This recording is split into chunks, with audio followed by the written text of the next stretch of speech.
Dust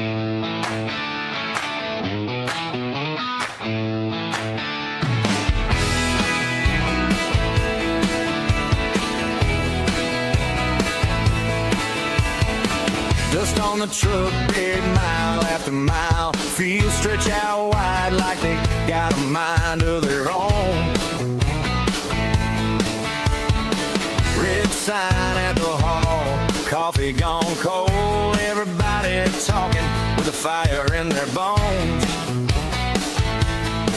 Hear that rumble now, under boots on the floor. October is coming and we want something more. October 19th, we're standing up. October 19th, we've had enough. Alberta singing loud, let the whole world hear. October 19th, freedom's here.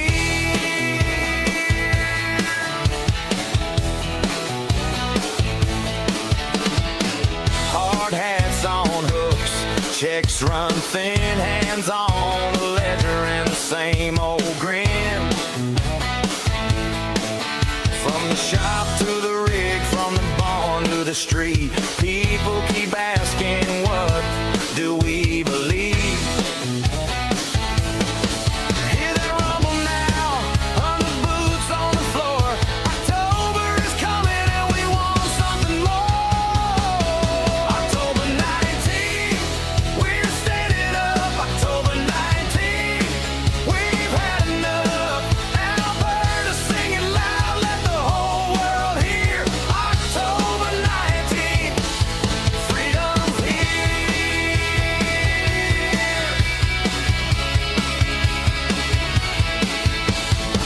Maybe you call it a break, maybe you call it a line, but when the lights go red, we won't waste our time.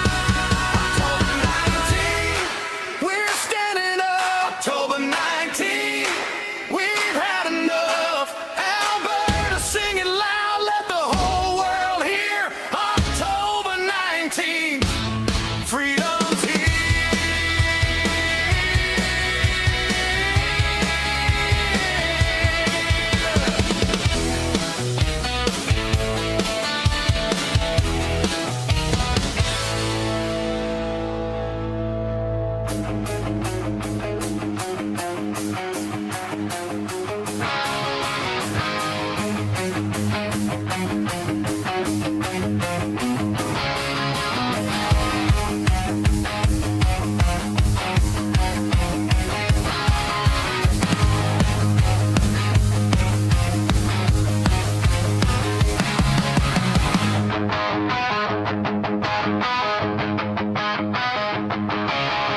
Midnight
for the poets, they bled their ink in the dark.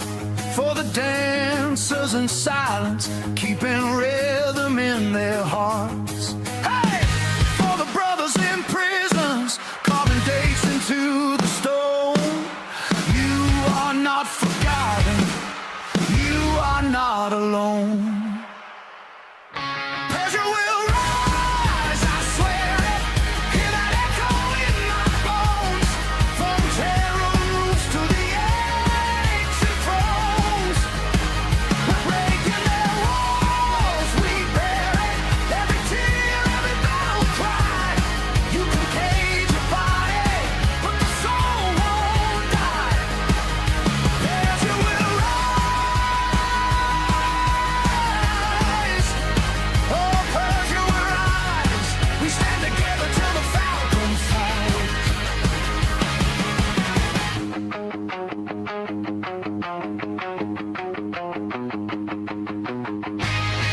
Good morning. Welcome to the NPC show.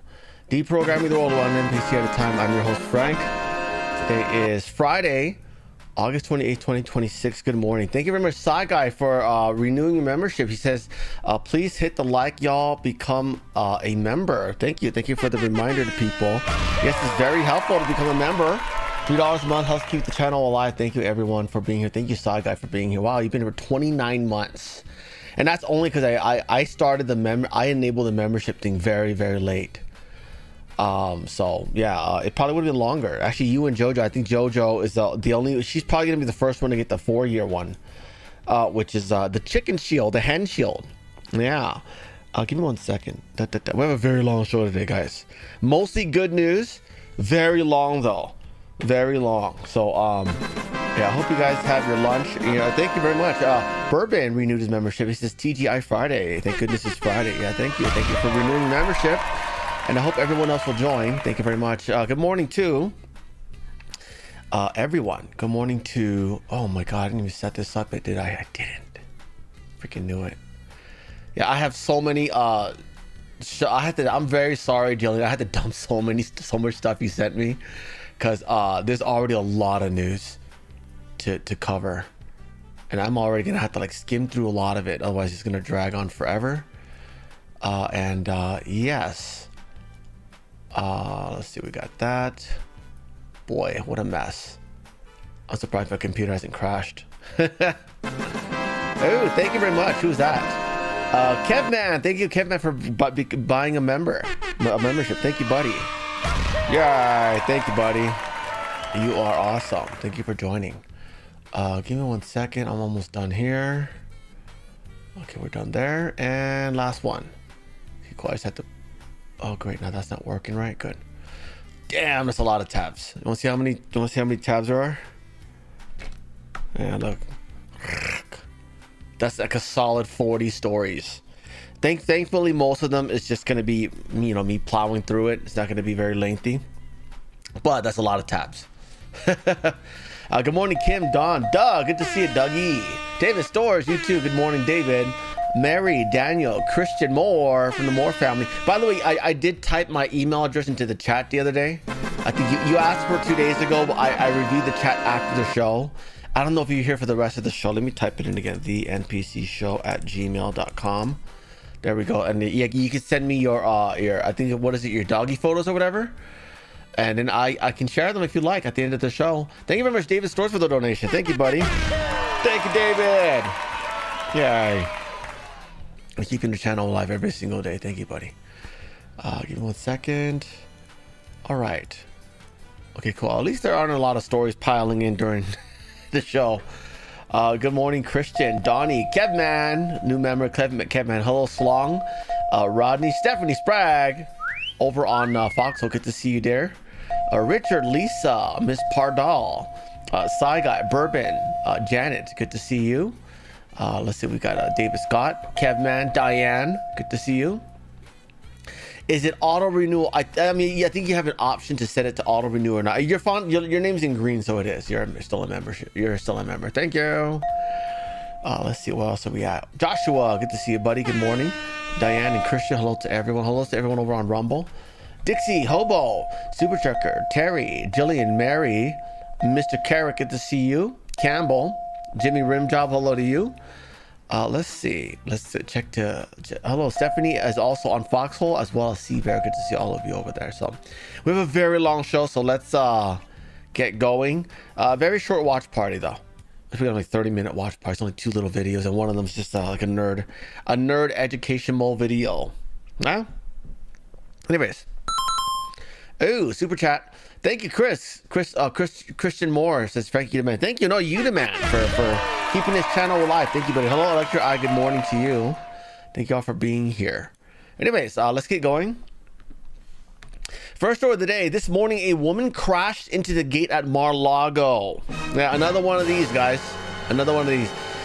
This sparked, by the way, a police chase, ending with her dog being popped off. Yeah, what a dumb bitch. You wouldn't have committed a crime and you brought your dog with you. You endangered the life of your... Well, you actually cost your dog its own life. Yeah, by the way, the dog did attack the cop, and that is the problem there. Okay? So the dog's no longer with us, unfortunately. A victim of this idiot here. Another dumb liberal who's mad because she doesn't get to live off of fraud anymore. And so she went and crashed the car into Mar-A-Lago. So that was this morning. And again, these things continue because our FCC has not acted on MSNBC, on CNN, on any of these lies, these defamatory networks here with billions and billions of dollars, who should be sued, by the way. And that hasn't happened very much. Only like the New York Times and the BBC. Yeah, which, by the way, the BBC lawsuit is still ongoing. We did get an update on that. He has been able to do like an amendment on it to like add more stuff to it, I think. Yeah, so anyways, so that's what happened this morning. What is that? Okay, that's not news. Okay, anyways, next story.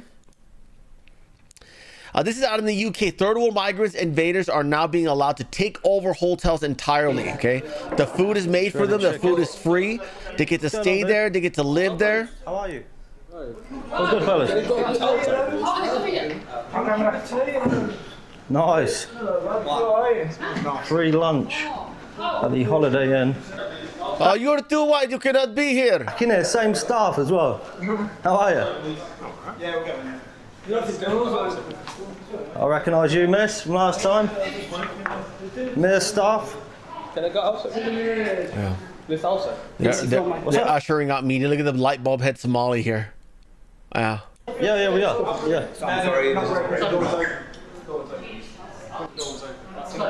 I just heard it. Just caught it saying we broke in. Whoa.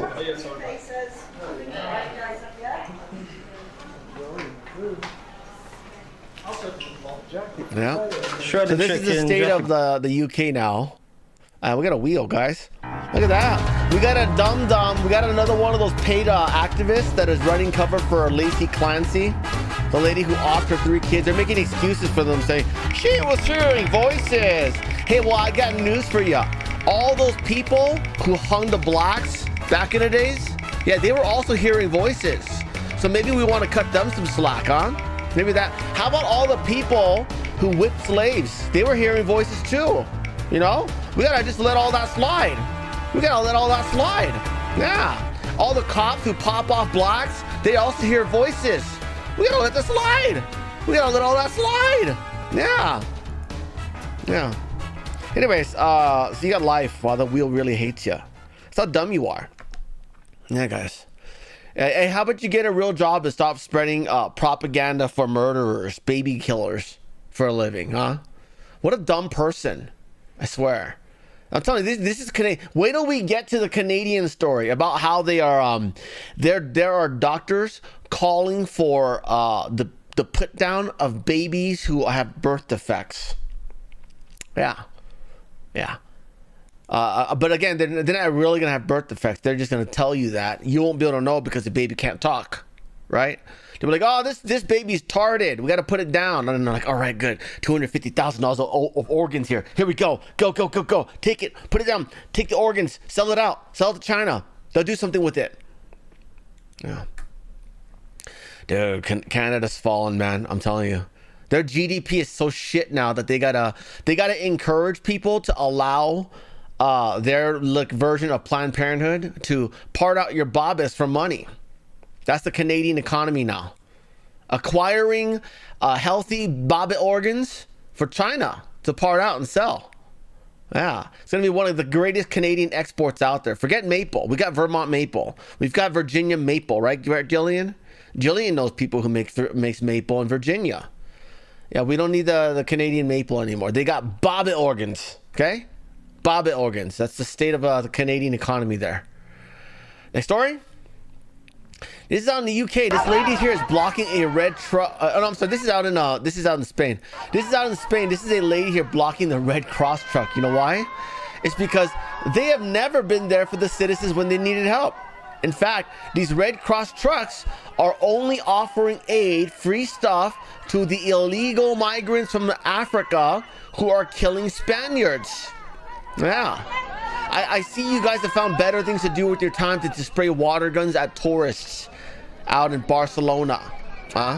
You're now doing more productive things like making sure the Red Cross actually donates to people who are part of your country. Yeah. So good stuff out there. Block the truck. You gotta slash tires, guys. I'm telling you. It only takes one person with a mask running really, really fast. Well, you know, it's a truck tire. You probably want to slash a truck tire. If you do, you only need to get it once, okay? You get it twice, it'll probably blow up on you. I've seen people fly from exploded truck tires. Next story. In Quetta, they are mad. They are actually going after the migrant centers.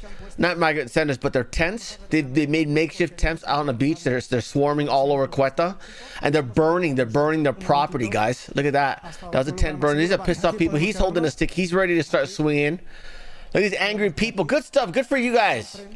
Be like that Scottish guy that went around shanking illegals. That's how you take your country back. If your government doesn't want to do it, you do it. Okay? You realize they're going to start banning kitchen knives and lighters, right? Oh, you can only have fire if it's bolted down to a house. No more lighters. No more cigarette lighters. Yeah. We'll just have to ban smoking because you guys won't be able to smoke anymore. Yeah, I'm talking over them because it's in bean cake. So, anyway, yeah, so they're burning the migrant stuff, guys.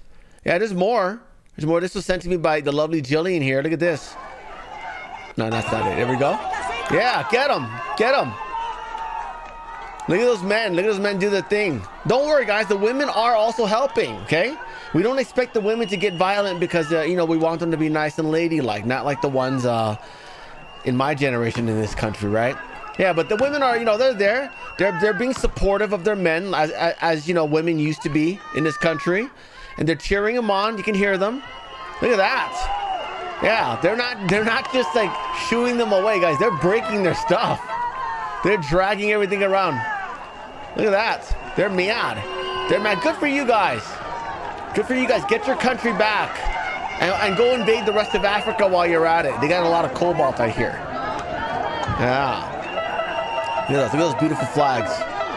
That's the only flag that should be flying in Africa. All of Africa. Let them conquer again. That'd be great. Imagine another Spanish, the conquistadors doing their thing. I think that's Spanish, right? Or is that the Mexicans? I don't know. Anyways, look at that. They're dragging all this stuff. They're putting it in the water. Look at the support of women. Wonderful, wonderful, wonderful support of women. Good stuff. See? Having their men's backs. And that's how you reinstate the Spanish nuclear family. Next story. There's a story going around about this kid being deported. He was not deported. His parents were deported. Yeah. His parents were illegals. Yeah. And he's an anchor baby.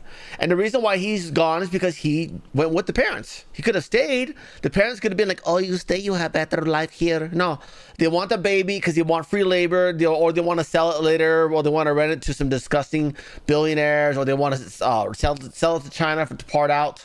Things like that. Very disgusting culture. These are people who age of consent is 13. They don't care. They want to rent out their daughters as soon as possible. Very gross. So he is gone, but the media will lie about it and say that this kid, this 3-year-old with the finger up, was deported. No, he wasn't deported. His parents were deported and he went with them because his parents don't like Americans. Okay? And we know that because you've been very clear about it for many decades now. Okay? Many decades. You guys made a lot of enemies. You know that? Next story. This guy right here is caught with adult material with kids in it. Okay, there's an ICE detainer on him, Spanberger's not released them yet, but I wouldn't be surprised if she did. This would be the third person that she releases that has something to do with rape or something to do with kids.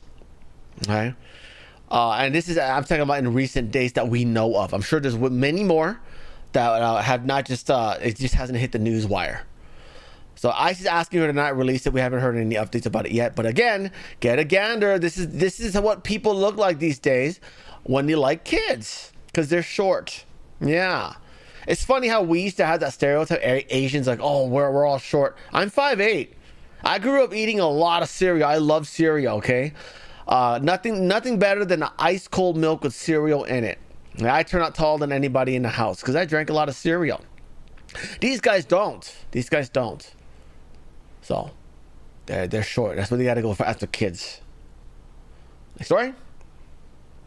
U.S. military forces used a laser system to knock out 3 Mexican drug cartel drones out of the sky. Look at that. Yeah. Looks like we got our own Iron Beam now. Yeah. I wonder if this is from the sharing of technology from Israel or if we bought it from them or what. They were the first to have a laser-based anti-air defense system. Although this one doesn't need to be as powerful because you just got to burn the wings off of the now if they have carbon propellers, that's a whole nother difficult thing to talk about. But yeah, now we can just shoot down their drones. 3 of them so far, huh? 3 of them so far. I'm sure we'll have more. Yeah, somebody called the ravers. I heard they have a bunch of lasers they're not using anymore because the party's over. Am I right? Thank you very much, Ina, for the donation there. Thank you, Ina. Keeping the channel alive. Thank you, dear. Hey, let's back to the show. Next story. Trump's DOJ is making election fraud arrests in California, of all places. Look at that. So bill of sale says Darwin Jonathan Riva Flores. He's 30 years old. He's where's he from? Winnetka? Where the hell that is? He's from Honduras, anyways. He's the Californian man. No, he's a Honduran citizen, illegal, registered to vote, and has been voting. Good stuff. I hope you send them to CCOT. All these, hey, you want to make an example? You want to send a strong message? You send these election fraudster illegal immigrants to CCOT. I know CCOT was reserved for, the worst of the worst, the Venezuelan gangbangers. You send a message, okay? You send a message to them. You take these soft election fraudsters, non-violent criminals here, and you put them in prison with a bunch of violent criminals, and they will never ever dare vote ever again. Thank you so much, 0 o'clock on Foxhole, for the donation. You guys are keeping this channel alive. Thank you so much, buddy. Thank you, 0 o'clock over on Foxhole. Thank you, buddy. You are awesome. We got another one over here. Thank you, Joshua Stores. Thank you, Joshua, for the donation over on Cash App. Thank you very much. You guys are awesome. Yeah, links in the description for that. Thank you, buddy. Anyways, back to the show. Next story. ICE is reportedly targeting Haitian migrant locations. Listen to those happy kittens that will no longer be eaten by blacks. Anyways, this is across Springfield, Ohio, specifically Springfield, Ohio, because they just lost their TPS status. So, good stuff. Saving the cats. Next story. I got some updates on Trump's new $103,000 visa application fee. So, remember he did the first one, right? And then it got blocked by the judge or whatever. That's because that one was done by him through like a proclamation or an EO or whatever, right? I heard it's I thought it was an EO, but they said it's a proclamation. But I guess maybe that's what the EO is. This time around, it's actually being done by the administration. Yeah. The DHS filed a notice of proposed rulemaking announcing its plan to add a $103,265 fee to new H-1B visa filings. Look at that. So it looks like maybe we will get our office jobs back soon. So as long as there's job growth, we can't get rid of existing ones. You guys realize that sucks, doesn't it? Yeah, and the fee also does not apply. At least I don't think the one Trump signed, the EO for, does not apply to existing EOs. It only applies to future future ones that are applied for. Which again, by the way, H-1B visas are not indefinite. I hope you guys are planning to expire them and forcing them to reapply for them. Okay. Well, anyways, this fee must be paid up front before the government even decides whether to approve a petition. They should pay it up front just for like considering it. It's a very expensive visa there. Not only do people have to be paid to review them and do all the research on these people's background and check out their social media to make sure they don't hate America, they are also taking jobs away from U.S. citizens who would have otherwise paid tax. Well, these guys are paying taxes. They would have spent it on American goods. It would have driven the economy, created more jobs, right? But no, these guys are making money here and sending it back home. They don't care about our economy. They don't care about buy American, hire American, none of that. Anyways, so the public will have a 30-day period to submit comments before the proposal takes effect. But it looks like this is going to go through this time, because this one is done by Markwin Mullen and not Trump. Yeah, good stuff. How does it feel to have the administrative state weaponized against you and your little buddies, Democrat dumb liberals? Huh? You remember when you had your administrative state kick down the doors of pro-life activists? Remember that? Yeah, except that guy wasn't breaking any laws. You guys are. You go, well, you are now, since we changed the rules on you. you know, kind of like how you changed the rules on us about like the pistol braces, things like that. Remember all those things? Yeah. Anyways, eat shit. You did it to yourself. Next story. The DOJ has sued 4 more states for continuing to give discounted tuition to illegals. This is the state of Arizona, New Mexico, Oregon, and Washington. Jeez, Arizona. The blue state of Arizona now, huh? So the total now stands at 21 states. Yeah. So we'll see how those cases go. Hopefully we do some good cleanup there, get some more spots open for our children, right? Our children, so they can go to school. Thank you very much, Swickly, for the donation. Look at that. Thank you everyone over on Fox. You guys are so awesome. Yeah, we've been on a Nicolas Cage movie marathon there, and now we've also overlapped it with Rocky. Tonight we're doing Rocky 4, by the way, one of the best ones. I think 4 and 6 are the tied for first for me now. Obviously, the clear favorite was 4 for me. Now it's 4 and 6. 6 is pretty good. 5 should have never been made. I wanted to play 5 tonight because no one's there on Fridays, but we don't want to break the order because Ina's only seen 1, 2, and 3. So, and then we'll just have to stomach part 5 on a Saturday night. Or we can skip it and I can just summarize what happens in it for you. Not a lot happens. It's a horrible. And you know why there's no Rocky? You know why Rocky Balboa came out 16 years after Rocky 5, and that there was no Rocky 6? Because Rocky 5 was that bad. It is the worst Rocky you'll ever see. They could have made like a Christmas special Rocky, and it would have been better. Anyways, thank you very much, Quickly, for the donation. Thank you, buddy. You are keeping this channel alive. Thank you. Anyways, so 4 more states have sued. Good stuff. Next story. It is now being reported that ICE deportations might be causing rent to decline in Virginia. Look at that. Everyone gets a little cut in their rent. Everyone gets to be a little bit. Now we gotta get these big banker guys to sell their houses. Yeah, because houses are still way unaffordable. It's insane how much they charge for houses. Next story. Scott Bessent is reportedly gearing up to revoke tax-exempt status for George Soros' organization, the Open Society Foundation, and CAIR, C-A-I-R, the Islamic one, and the SPLC. The SPLC should be shut down and seized for fraud. Okay? They raised that money creating hate, which is the very thing that they said they're going to fight. Tax-exempt status, my ass. You guys need to seize that organization. Holy crap. Anyways, so good stuff happening out there. Next story. There was a website called No Blogs. This blog right here was ran by that group called Autistici Inventati. Okay, that is the a group out of Italy, the Antifa group out of Italy. They basically made a bunch of websites and a bunch of apps for all these leftists to organize on.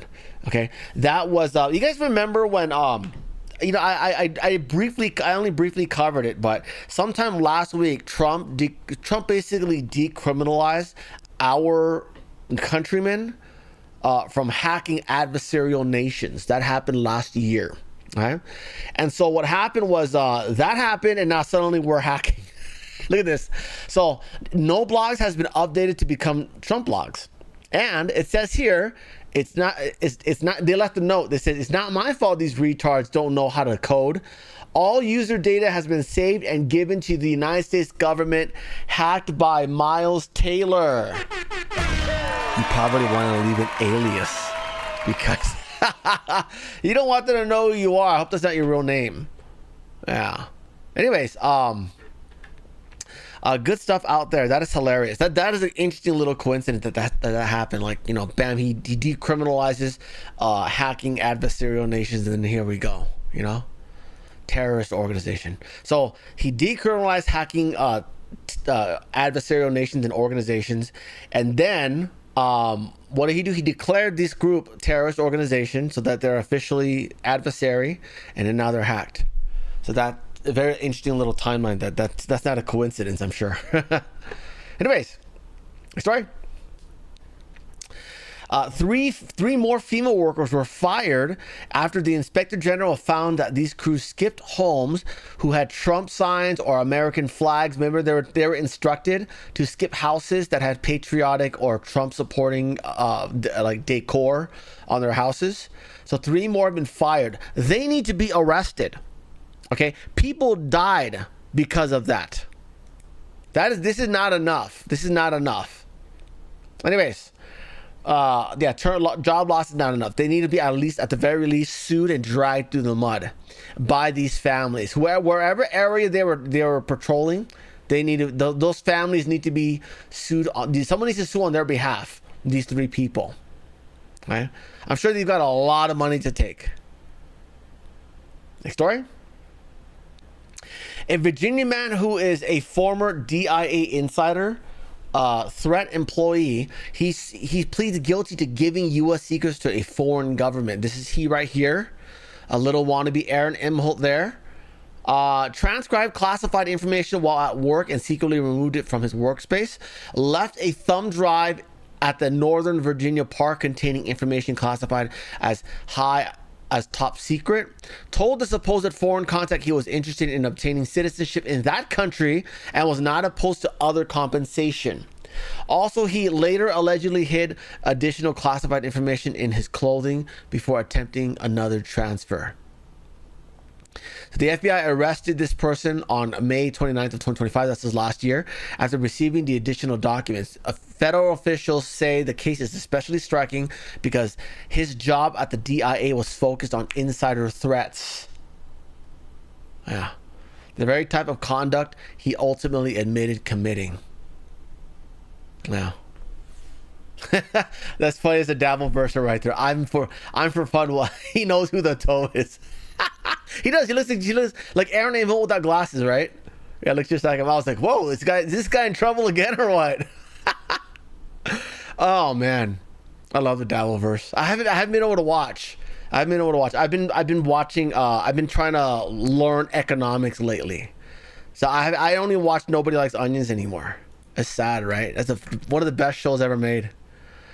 Anyways, next story. State Department official warns far-left troll Brian Krasenstein could face 20 years in prison and $1 million fine after bragging to a newly designated global... Oh, no, sorry. He bragged about donating to a newly designated global terrorist group. This is Brian Krasenstein. Yet him and his brother, by the way, still allowed on Twitter. Yeah, they not only donate to terrorists, these guys also in the past was banned by Jack Dorsey for doing scams on Twitter. Okay, Elon let him and his brother back, but I'm banned for inauthentic content. Okay, yeah, I'm banned for that. Yeah. Anyways, we know these globalists, they all stick together, don't they? Yeah, and you wonder why Twitter's dying, because it's filled with nothing but scammers and fakes. Yeah. Anyways. It's funny, I'm telling you. He made X money. He made X, and everything was supposed to be X money, X platform, this and that, X AI, SpaceX, and everything was supposed to be all like unified. Everyone was supposed to use all of his shit. Okay? And then it's like, oh, he made X money, like no one even cares about it. But yeah, we're still using Solana wallet, Soulflare. We're still using Soulflare. Okay? We're still swapping on Jupiter. You know. I don't know. He's a little all over the place. He's not focused enough on one place. He should stick to Starlink. That's probably the most breakthrough thing he's ever done. Starlink. Anyways, yeah, he bragged about donating, and boy, I hope he goes down for this. Marco Rubio says he chimed in on this. Did he? He just said something about it, but not specifically about Krassenstein. He says, far-left terrorism poses a profound threat to the U.S. and the broader West. Today, the United States sanctioned several transnational far-left terrorist networks, including Autistic Avenatti. We already covered that yesterday. So, sanctioned, and then this guy still donated. Okay, and he does it very blatantly so that you'll do it like, oh, Brian did it, I'll do it too. Yeah. Who knows if he actually did? He probably most likely did not. And he's just saying that so that you'll continue doing it. Okay. If he doesn't get in trouble for this, then we kind of know why. Okay. Yeah. Either he's a Fed, and that's why Elon allowed him back on the platform to continue doing more scams and lying about Trump, or you know, he didn't actually make the donation. Yeah. Next story. Zoran Mamdani is mourning the loss of a murderer. Not the person he murdered, but the murderer himself. Okay? The family's pissed off. This is, I need him talking about my son. My son was killed. We lost a family member. But no, because the son, well, his name was Jose, which again, not an Islamic name. No one cares. You guys are old news. Okay, they already got you brainwashed to hate white people. They don't need you're not the new voter. Okay, free stuff is for new voters, new demographics. You're old news. No one cares about you left or right. Okay, you got to work like everyone else now. No more free stuff, no more SNAP benefits. Okay, these are the only guys, people like him, you know, who fuck goats, and you know, they're the ones who get free stuff now. So I got a question though, Jose. Did you vote for this? Because if your name's Jose and you live in New York, I'm gonna assume you voted for this. Huh? I hope at least it was a ceremonial night, so at least you could feel less racist about voting for Mamdani. Don't tell me you voted for Curtis Lewa. And no, Eric Adams does not count. You voted for Eric Adams, that would not have gotten, that wouldn't have made anything different. The Islamists would still be stabbing all of you. Okay, except now they get to stab you and they get an apology from the mayor. Anyways, here we go. Right, we don't mourn the loss of people that are killers. Normally, I'm not saying that we want them to die. Sometimes we do through the legal process. But the mayor, he didn't have to make this statement. Yeah, a guy dies and you investigate what happened in Rikers Island. You shouldn't be killed at Rikers Island. I got it. But for you to go public with this, knowing that the victims are out, the victims' families are out there, the victims' family statement came out too in the New York Post. Yes. Okay. First of all, the attack left this 45-year-old Jose Miranda dead. This was unprovoked. They were at a laundromat together in the Bronx, and we remember this story because it's rare that you hear a murder with a meat cleaver. But the family is mad, saying Mamdani is not focusing on the victim, as you said. This is what their statement is. Jose Miranda's mother says, it's terrible. That's not fair. That's not fair at all. I'm not happy with what Mamdani did, and I need him talking about my son. He was killed. Jose Miranda's brother says, at least give us a little heads up and a little gratitude toward us. We lost a family member. You can never replace that. I am still going through it. It was a slap in the face. For him to be so politically savvy, you shouldn't have to tell him this. You shouldn't have to say, maybe you don't need a statement on that. But this all goes back to... Well, so that's the state of New York. You get what you vote for. Don't tell me you voted Republican. Next story. In Lancaster, PA, a commissioner went public. Let me catch you guys up on this. So if you guys missed yesterday's show, this guy right here faked measles deaths, okay? One of these deaths was a newborn who had not even had the chance to be jabbed. The newborn died of other reasons, not measles, okay? But he lumped that in with the measles death, okay? He then blamed him, telling people, you probably don't need this jab or that jab, things like that, okay? This guy is a health guy. This guy is not. He's a governor of Pennsylvania. Health guy, governor, okay? Almost a doctor, not even close to a doctor here. Okay, so he goes out and announces that, and you know what he did? He announces, oh, there's 2 measles jabs. You guys got to go get your measles jabs. He announced that 10 days after. No, I'm sorry. He announced that like a couple days, several days after giving a $10 million grant to a jab company. Okay. And then he's been outed for that. The commissioner out of PA went public about Josh Shapiro's, and his admin appears to be fabricating measles deaths to smear Bobby Jr. and even cause midterm chaos. So in other words, oh, go get your jabs. Can you imagine everyone goes and gets them, and then all of a sudden it gives you something else? And then suddenly everyone's got to lock down and we got to do mail-in ballots nationwide. Can you imagine that happening? I can because it happened once already. Yeah. Anyways, the 2 passings, I already talked about that. But anyways, it says here, the Commissioner Parsons said it likely never happened. This is a quote. He says, the evidence now leads to the conclusion that there is deception happening here. You cannot drop a bombshell like this and then essentially say all the information around it is top secret. One of them was a newborn who had other complications described as unjabbed, despite no possibility of being jabbed anyways. Yeah, the jab schedule happens 6 months old, 12 months old, 18 months old, 24 months old. Does not happen right out of the shitter. Anyways, so that's some updates out of there. He got outed by his own admin. Don't worry though. His assistant here, this guy, the House Majority Whip for the Democrats in Pennsylvania, is already signaling what Scott Presser predicted. He's tweeting out, everyone should be jabbed. Yeah. Mike Schlossberg here said that, tweeting out, backing his buddy, backing his, I'm telling you, that whatever jab that is that they're going to be handing out in Pennsylvania, because of this, I would be very weary of that. Especially Freya, since you run a gymnasium with lots of kids. Anyways, holy crap. They're gonna imagine just one state locking down and then mail-in ballots for everyone, for the blue governor here, and then it succeeds. Imagine it succeeds, right? And then he wins re-election, or his buddies win re-election, whatever, and then suddenly in 2028 every blue state's doing it, right? Next story. What is this one? Oh yeah, Josh Shapiro, governor of Pennsylvania, is also trying to erase the word mother and woman from the state health code. They're going to be replacing it with terms such as postpartum individual. Yeah, they're still doing it, guys. I don't understand how you guys can be. I don't understand how a Shapiro can be a Democrat. That is the party that wants to kill you guys.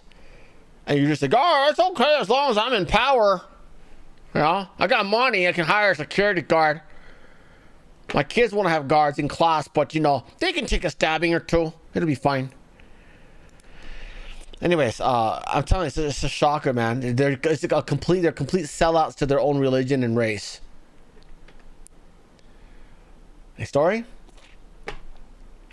A shocker, Vivek Ramaswamy is no longer in the lead to win as the governor's race in Ohio. Look at that. This is a poly market, guys. This is not just a poll, okay?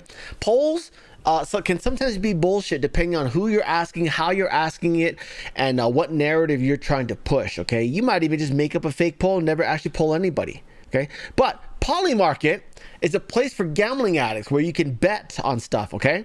So not only are you voting, you're putting your money where your mouth is. Okay, so it's not like, oh, I like Vivek, money. It's more like, you know, I like Vivek because I'm a rhino as well, but I think he's gonna lose.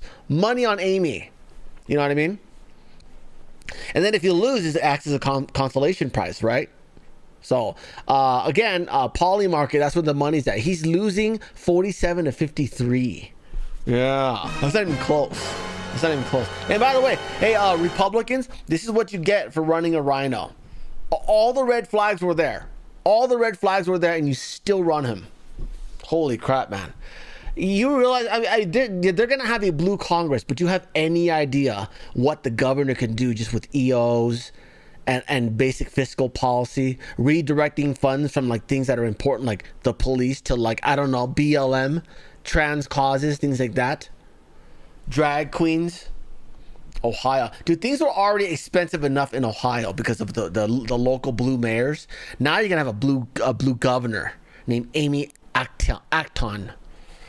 But yeah, Vivek's gonna lose, guys. Isn't that crazy? Next story.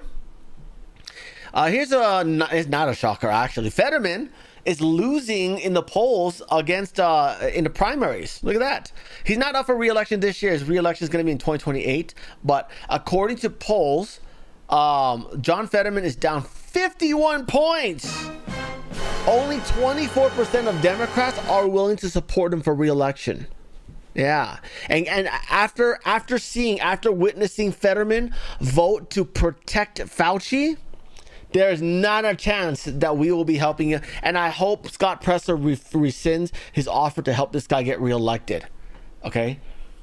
You would be helping someone protecting a mass murderer.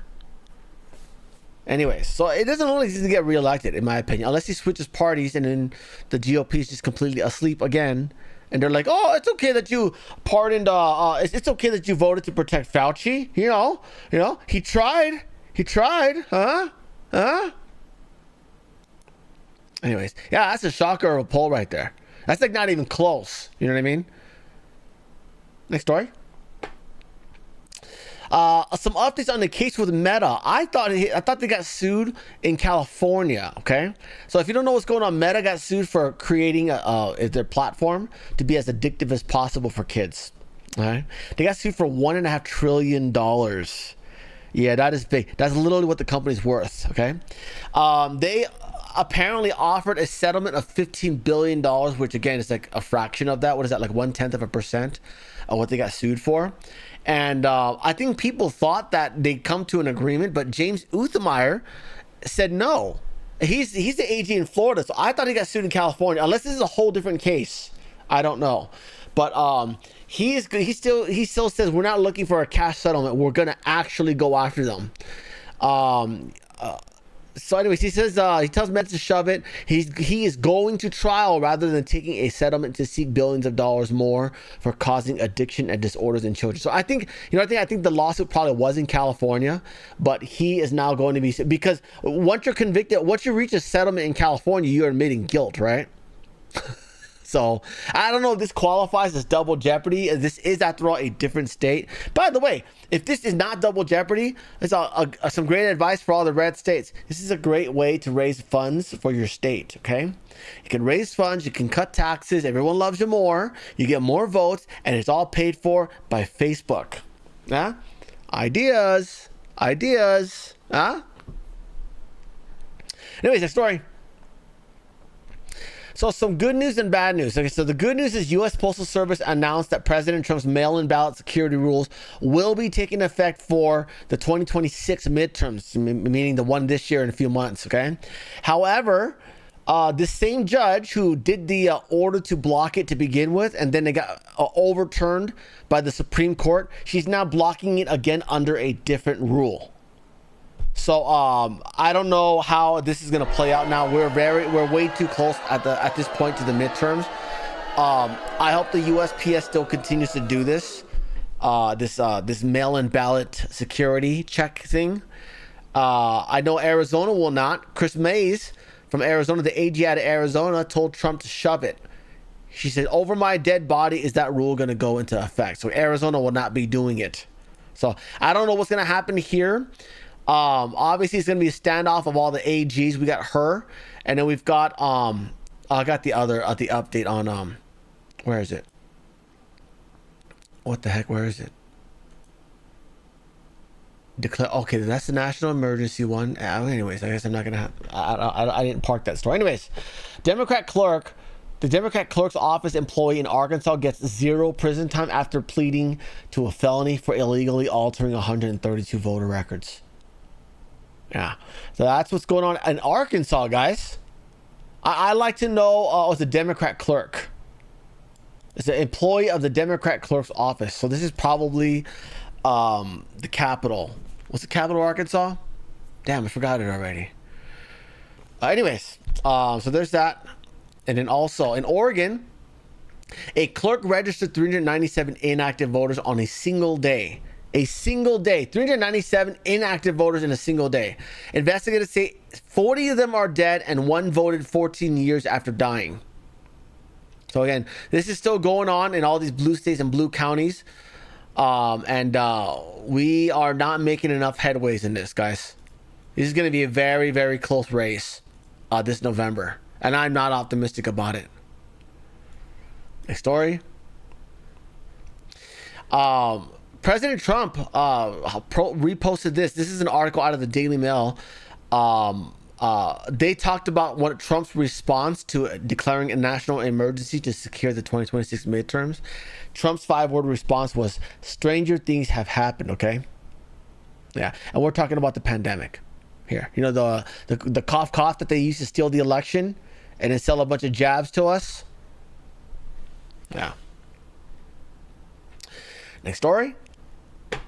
Some good news. Trump posted this today. He says, ranchers and farmers have always been a #1 priority for me. They work very hard, are smart, efficient, and immaculately clean. But for years, I have heard that they have had a tremendous problem with the big processors. We're talking about the meat packing industry, who many say are a nasty monopoly, quadropoly, really.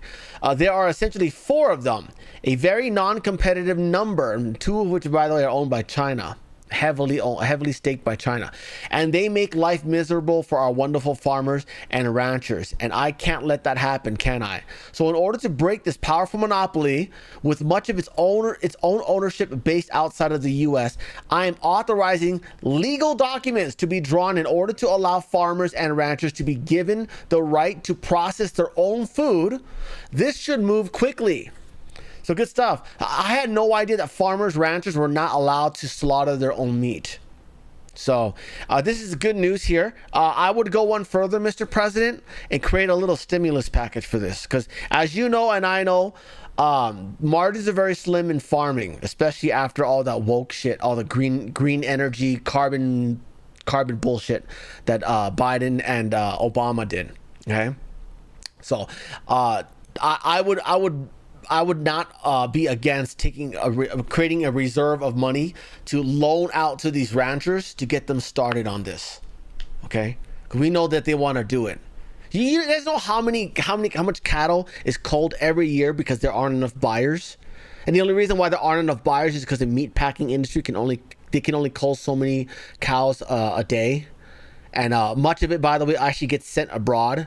And you know that's also why China and the meat packing facilities that they own, that's why they cramp down on production. Okay, and first of all, it jacks up the price so they make more money for the amount of for the amount of meat that they process. Okay, on top of that, the cattle that we export out, and yes, we do export live feed by livestock, by the way, that's cheaper. That gets sent to China cheaper.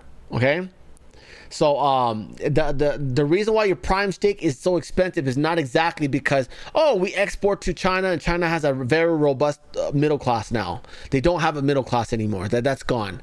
It is because the meat packing quadropoly that is screwing us over. Okay, so I would very much support that. Using whatever, I'm sure we've got some emergency funds somewhere, and this is kind of an economic emergency. I think about look, right now we're having a problem getting rate cuts in because of inflation. Now, if we can get the price of beef down quickly, okay, we can get those rate cuts in. In fact, right now we're fighting rate hikes. What's his face? Kevin Warsh just did a speech today and it sounded very hawkish.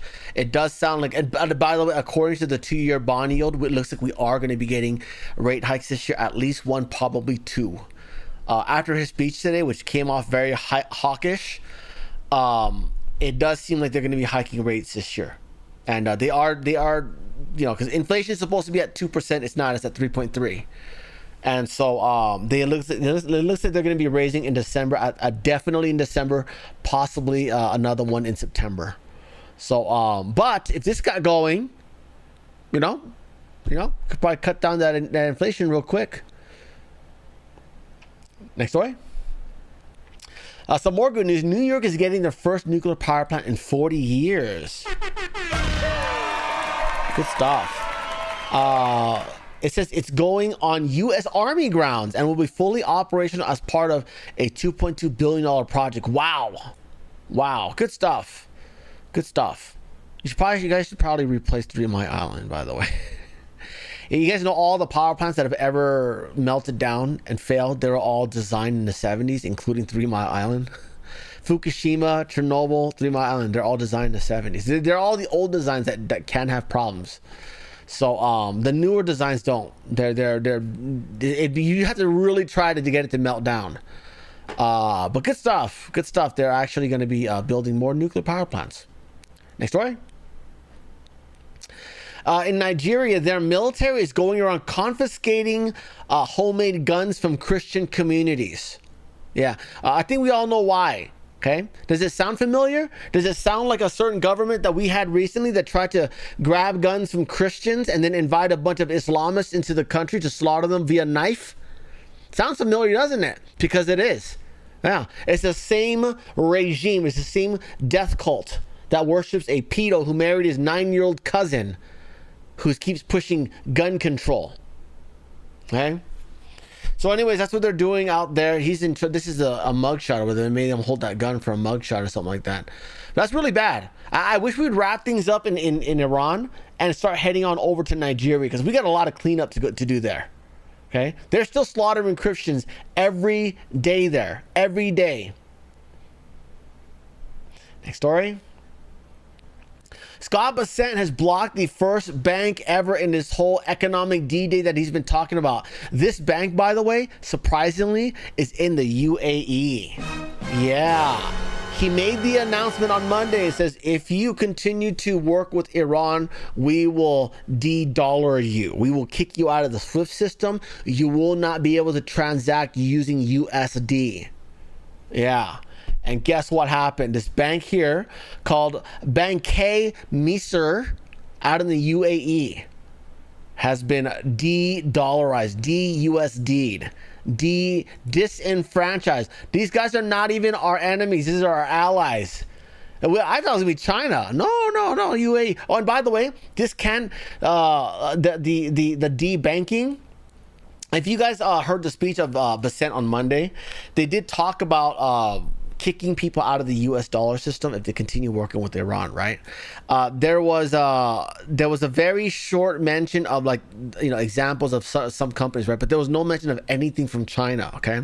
So during a Q&A, Trump was asked, well, are we exempting China? Because there was no mention about Chinese banks. Trump reiterated, well, just because we didn't mention their name doesn't mean that it's not going to happen. So sanctions against Chinese banks and organizations that are continuing to work with Iran are absolutely on the table. Okay. Although, unfortunately, I believe they're going after individual companies. So I hate to tell you this, but all they're going to do is make another company. Okay. You need to hit the entire country if you're going to send a message. This sanction right here, this little... They're just going to make another bank and transfer all the assets over there and start dealing with the new bank and start dealing with Iran. And you have to play whack-a-mole. Ban another bank, ban another bank, ban another bank. You know what I mean? And so China's going to do the same thing. We banned them from buying. We banned them from using our most powerful AI models. No, the new Claude ones that are very capable. Okay, we banned them from using that. And then what did they do? They created companies in Singapore, and they're using our models there. Yeah. So again, a lot of whack-a-mole. We need to start hitting them with tariffs again for evading such a thing. Okay, I don't know how much the UAE buys from us, but you're gonna have to get hit. Sorry. Next story. Twitter has rooted out a Chinese bot farm of 200,000 bots. Yeah, these accounts were influencing American politics. I'm surprised that Elon actually did this, because you're gonna lose your battery plant now, guy. You know what I mean? I know we haven't reshored that yet. I know we're still fully dependent on China to make your batteries. Yeah. No, there goes all the internet traffic. You guys know, officially this week, internet traffic has become more than 50% bots. Yeah. Half the people you talk to on the internet aren't even real. Yeah, they're just Chinese AI bots here to coerce your society, make you vote for communism, things like that. So hopefully this helps us a lot out for the midterms. But boy. Next story. In Canada, the doctors are renewing calls to put down newborn babes with disabilities. Yeah. Again, very dark. So let me tell you a story that happened with my cousin, my aunt, and her son, who's my cousin. Okay, when he was in the womb, they're able to do some blood tests. I don't know how they do it, but they're able to test the health of the babe, the unborn, to make sure everything's okay. Okay, the doctor told her. The doctor told my aunt that he's there's like an 85% chance that he's going to be have some rare cancer. Okay, so then she decided, okay, well then she was just going to get an abortion. You know what I mean? And then they brought over some paperwork, and this paperwork basically granted Planned Parenthood or whatever organization it was to take the aborted babe and basically slice and dice it up, part it up, stuff like that, right? And she says, no, I'm not letting you do that. She wanted to have a funeral for the babe. Okay? And then she just decided not to do it. That kid, first of all, grew up very tall and handsome. He became an athlete. Taller than me, by the way. Yeah. I don't know how that happened. They're both parents are not that tall, unless she had an affair or something like that. But yeah, he came out like 5'10" or something like that. Yeah. A tall, healthy. He had ADHD though. He's a little crazy. He's just like me. But he's a very misbehaved kid, very angry, stuff like that. But he didn't have any cancer or anything like that. He came out fine. And so again, how many people out there decided to get an abortion because Planned Parenthood lied to them and said, "Hey, it's gonna be fucked up. You don't want it to live that way. Let's do it. Have a do-over, and then we can take this babe and part it out for money." Yeah, and Canada is trying to encourage this. After it's born. Oh, it's got a 6th toe, Dad. Yeah. So, very dark. This is what's become of Canada, guys. They're not only encouraging you to put yourself down if your back hurts, only if you're white, of course. If you're like Arab or Indian, they'll be like, oh, you should just be happier, see some therapy. Here, you can meet my friend. He's a psychologist. He'll help you. And you could be, thriving and have lots of babies, so then we can round out the white people. Right? That's Canadian there. That's Toronto. So anyways, this is something that they're pushing now. Very awful. I'm so glad we took a lake away from them. Yes, very specifically, Lake Ontario has been renamed to Lake America. They want to be treated. Here's Trump talking about why he did it. They want to be treated like a state, but they're not a state. But they want to be treated like they're a state. And so we just can't do that anymore. We lose on average over the last 15 years $60 billion a year carrying Canada. So we just can't do it anymore. We love the people of Canada. I don't think their representatives do an appropriate job. Maybe they'll change. Yeah, so that happened. And Trump also says that, we might need to rename an entire ocean. So if you think about it, we have a Gulf and we have a lake. Now all we need is an ocean. So maybe we'll have to change the name of the Atlantic and or the Pacific. Maybe we'll change them. I say the Pacific because the Atlantic Ocean has way too much history. Lost City of Atlantis, things like that. I think we should leave the Atlantic alone. It would be, besides, we don't have an island property in the middle of the Atlantic. What we do have, though, is Hawaii. Hawaii. Oh, and then like Guam and then Midway, So we have a lot of territorial claims to that Pacific Ocean, or should I say MAGA Ocean, MAGA Ocean. That should all be ours, We do, after all, have the most contiguous connection of water between our country and another piece of our country, U.S. Hawaii, U.S. Guam, U.S. Midway, everything in between, that should be ours. We won't toll it because we're not dicks like China is, but that should be MAGA Ocean, okay? Good stuff. Oh, that's the end of that video. Yeah, so there's that. And here's the USGS has officially renamed it to Lake America. Look at that. Congratulations, New Yorkians, on your new lake. Next story. Mike Waltz reveals that Canada's PM Mark Carney is trying to weaponize trade policy with the U.S. to tank Trump in the midterm. So yes, this whole charade that we've haven't had to deal with, because again, he could have been negotiating with us all summer, right? He decided instead that he's going to take it off. Thank you very much, Tijuana Border Jumper, for the super chat. Thank you very much. He says, late but here for the support. Thank you, buddy. Thank you. You're awesome. You're keeping this channel alive. Anyways, back to Canada.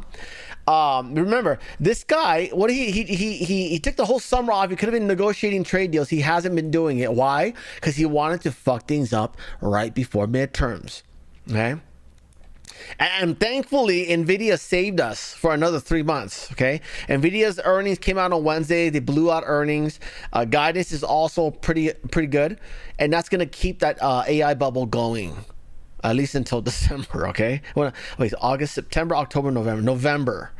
And November might be the initial bad report. We also have Kevin Warsh did a speech today over in Jackson Hole in Wyoming, to talk about just a speech about their assessment of the economy and whatnot, right? And it looks like they're going to be more hawkish. They're going to be raising rates, and so it is seemingly.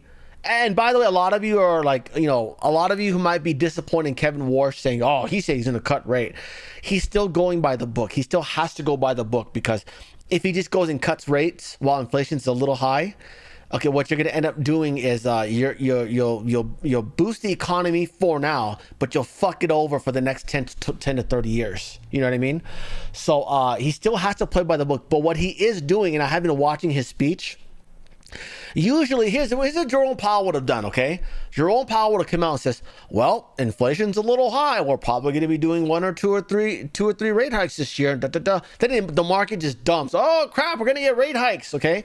Kevin Warsh basically decided they're not doing guidance anymore, okay? And which, by the way, is not too far-fetched, because prior to the financial bubble, they didn't do guidance, okay? So a lot of people have been criticizing him for not giving guidance on the economy, like, where should the rates go? We don't know what to do with it, and that's why the bonds keep going up, But he's maintained a stance that said it's supposed to be a free market. If the bonds aren't selling, then yeah, the yields are going to go up, and we'll have to address that in a different way. But it should not be the Fed's responsibility to come out and say, you guys need to sell your stocks because we're going to raise rates. He doesn't want to do that, So he is still, in a sense, working with Trump and like making things the best way he can, but he cannot just cut rates just because, the guy in the office, he put me in charge and I got to do him a solid. He's not going to do that, because they'll fuck over the economy for the next presidents. You know what I mean? And you get that Chinese invasion coming in again. You know what I mean? So that's kind of what's going on there. But as you can see clearly, Carney, the guy that's made a bunch of deals with China, invited a bunch of BYD self-exploding electric cars. He is clearly the timing of all this, and the botched trade deal there. The timing of all of it is no coincidence. He was absolutely here to do that. Okay. Here, Waltz says, this is a long video, so I'm just going to read the highlights here. Waltz says, I'd be very careful if I were the prime minister that he doesn't then come back to an even worse deal after this. They think they can turn the tides on the president in the midterms by doing this. The deal was basically done. Then Carney realized that was bad politics for him and China. Okay, because he agreed to buy. He by the way, he agreed to allow in all of China's electric cars, and you know what he got in exchange? China's basically going to buy Canadian cooking oil. Yeah, some deal that was. They lost Honda's hybrid plant. They lost Stellantis. Car companies left. It's crazy. To me, it looks almost as if they're trying to intentionally collapse Canada, so that they would then need to merge with us, and then we got that the NAFTA New World Order crap going on, right? Then we got to deal with all their Indians. I'm telling you, we should not give citizenship to people not born in Canada. Anyways, Waltz also says he ran on being the tough guy. He sends his political team on top of the negotiating team, pulls out, then starts spinning. Yeah, Carney. And by the way, Alberta, Canada's Premier Danielle Smith, who by the way will probably be the first president of Alberta, the country of Alberta, as soon as they vote out on October 19th, if they do, which is what the opening song is about, by the way, October 19th. She speaks out and explains why Carney's threats against the U.S. is suicide for Canadian economy, and it absolutely is. How long is this? We're living 8 through a minutes. We're period. not going to watch that. Here, I will retweet her, though, if you want to give her a follow. By the way, remember, this is a lady who immediately, I think she's probably one of the first few people in Canada to go visit Trump after the election was declared. Okay, she went to go visit him while he was still president-elect over at Mar-a-Lago. And then I believe it was then that they put together all this plan to do a referendum to vote out of Canada. And I hope it happens. I'm not optimistic because all the liberals are moving to Alberta to make sure you remain their slaves. You work, they live. That's how it works, right? So that's what's going on out there. She has to, I already retweeted. You guys can go follow it if you want, or follow her if you want. Next story. The CBC, the Canadian broadcast company in Canada, which by the way is subsidized by the government to the tune of over $1 billion a year. Okay. They put out a memo telling their staff to not refer to 9/11 as a terrorist attack. Yeah. They also, it gets worse. They also put, part of the memo also says to not refer to October 7th as a terrorist attack. Yeah. They're alleging, we don't want to offend our Arabs because all 100% Arabs are in on the terrorism. They're admitting that, okay? I added the last part of that, but you guys get what I'm saying. Anyways. And this is internal guidance citing a long-standing policy against using political and emotionally loaded language without direct attribution. Got it. So in other words, to Canadians, on 9/11, some people did something. The Canadian Broadcast Corporation, the CBC, they issued an internal memo to all of their journalists ahead of the 9/11 25th anniversary, instructing their journalists to not describe 9/11 as a terrorist attack without attribution. So if you do say it's terrorist attack, you have to say, well, the FBI says. We don't want to be the ones to say it. We want to describe them as hijackings or the September 11th attacks. So they're complete idiots. And if they don't know what terrorism is, then they should go over to their special forces, J2F2, who has stood by us since 9/11 to fight terrorism. They know. Oh, fun fact, the 19 hijackers came in through the Canadian border. Yeah. Now it's like, is there a possibility now Canada was involved in 9/11? Maybe they're clearly covering up for it.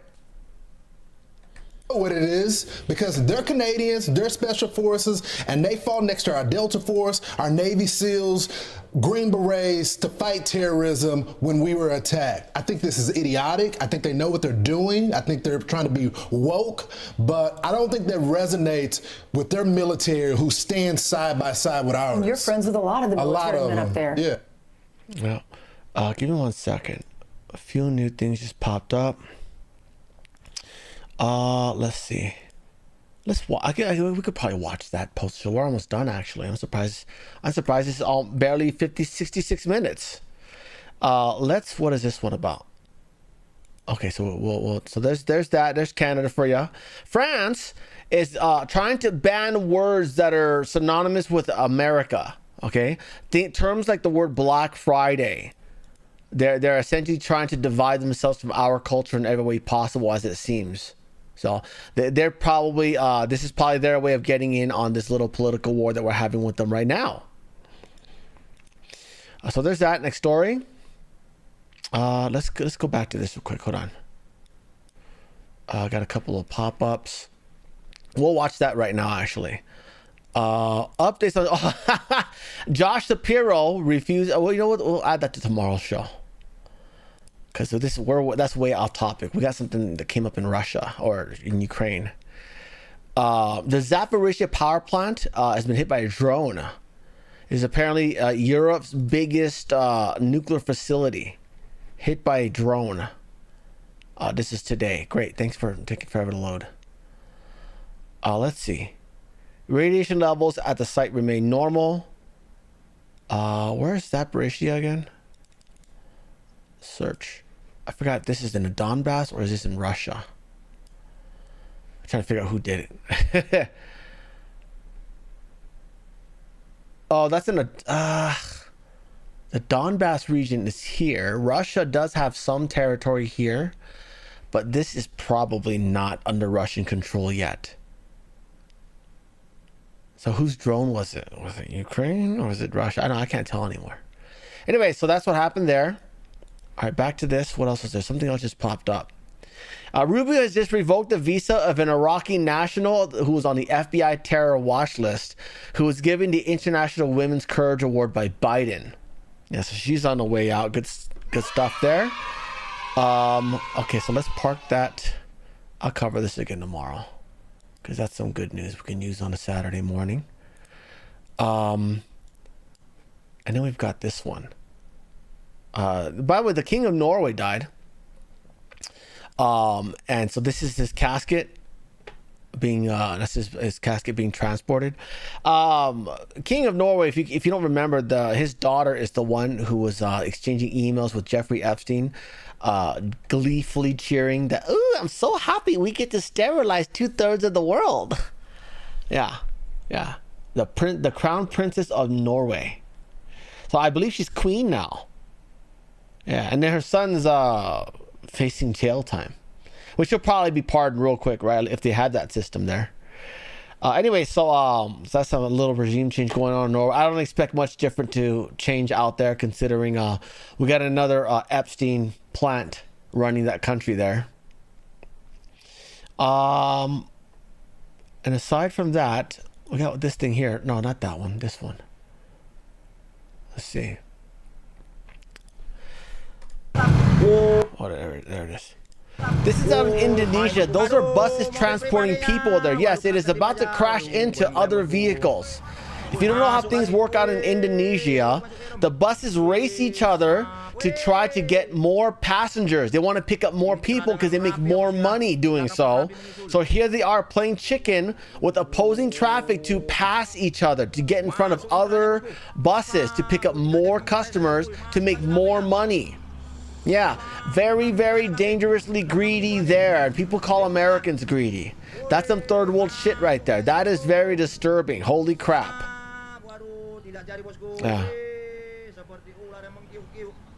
Yeah. That's how driving is in India, by the way. 125,000 auto accident casualties in India per year, by the way. How about some birth control, guys? What is wrong with you? How do you lose how do you lose 1/8 of a million people a year just on car accidents alone, and you still have too many people? How about pulling out sometimes? Huh? Anyways, guys, we got more to watch, but I wanted to remind you guys I got 2 other channels, Frank's Show Clips as well as Frank's Funny Shorts. Please support those channels if you can.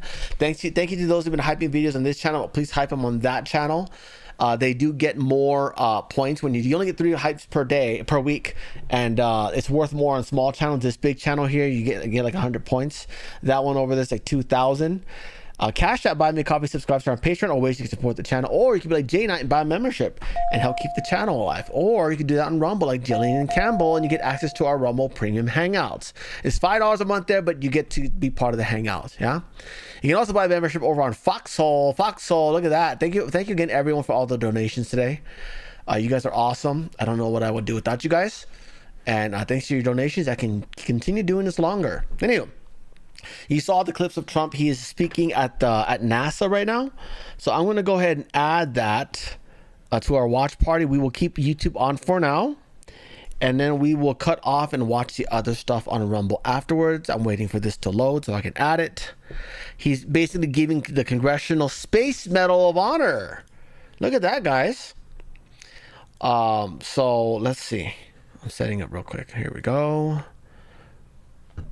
Let's push that out to that's bond related stuff.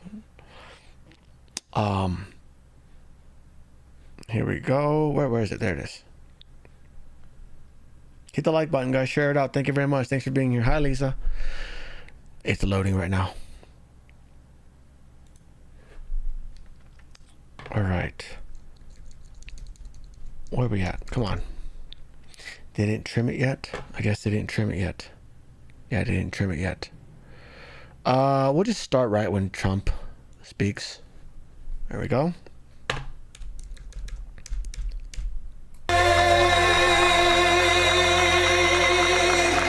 Thank you very much, and thank you to Jared. He's unbelievable. That man is unbelievable. I want to thank you to the to the men and women of one of the most legendary landmarks anywhere in the world, the Johnson Space Center. Very special place. It's an honor to be here. And it's a place that is a monument to grit and determination and pure American excellence, and produced some of the greatest achievements in human history. And I have no doubt that under this great administrator and all of you people, you're going to have no question it's going to go further than it ever has. I really believe that. Or I made a big mistake in getting it going again because I had to get it going. It was a little bit not going too well.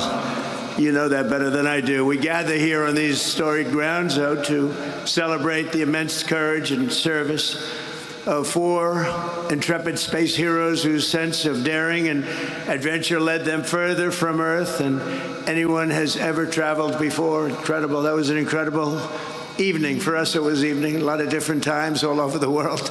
But for me, it was evening, and everybody stopped. I was at a very important meeting with the biggest people in the country, maybe some of the biggest people in the world, and somebody said, "I'd like to watch Artemis." I said, "You would, really? Right in the middle of our meeting, you want to watch?" And we actually had a television pulled up, and everybody was spellbound. Somehow, maybe it's Jared, but somehow that just caught the imagination, and we watched every minute of it. In fact, the meeting was a disaster, because after that was over, they were so excited, nobody did anything. So it was a total waste of time, but what can I tell you?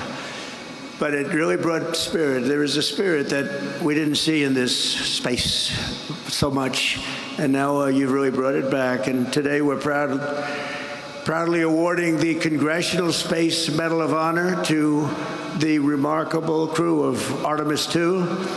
Please join me in congratulating Commander Reed Weissman, Pilot Victor Glover, Mission Specialist Christina Cook, and Mission Specialist Jeremy Hansen. Great people. Thank you. Congratulations.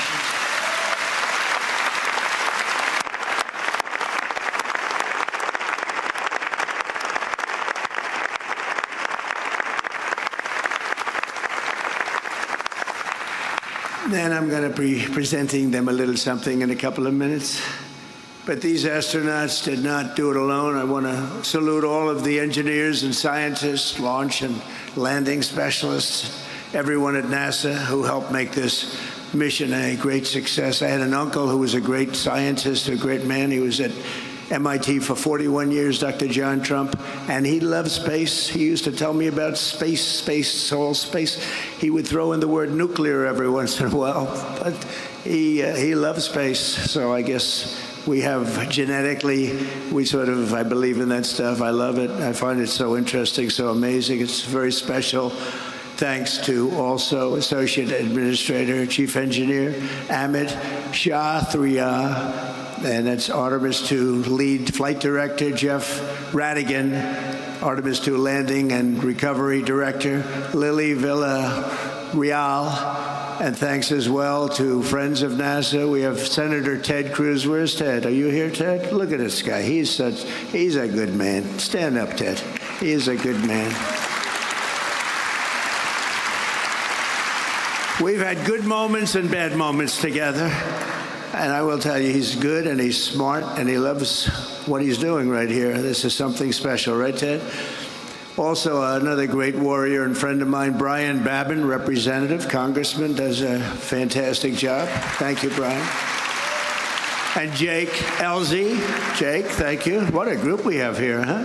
Lieutenant Governor, a friend of mine. I mean, I shouldn't get political, so I won't, but I will tell you, from 2015, everyone thinks I ran in 2016. I actually announced in 2015, Lieutenant Governor Dan Patrick called up. He said, "I want to be the chairman of your campaign in Texas," and you've never left, right?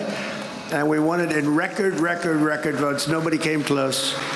And I just want to thank you for that. You were a fantastic chairman. We didn't even have to speak too much. It was sort of good. And that's what we have to do in a little while in the election coming up. So important.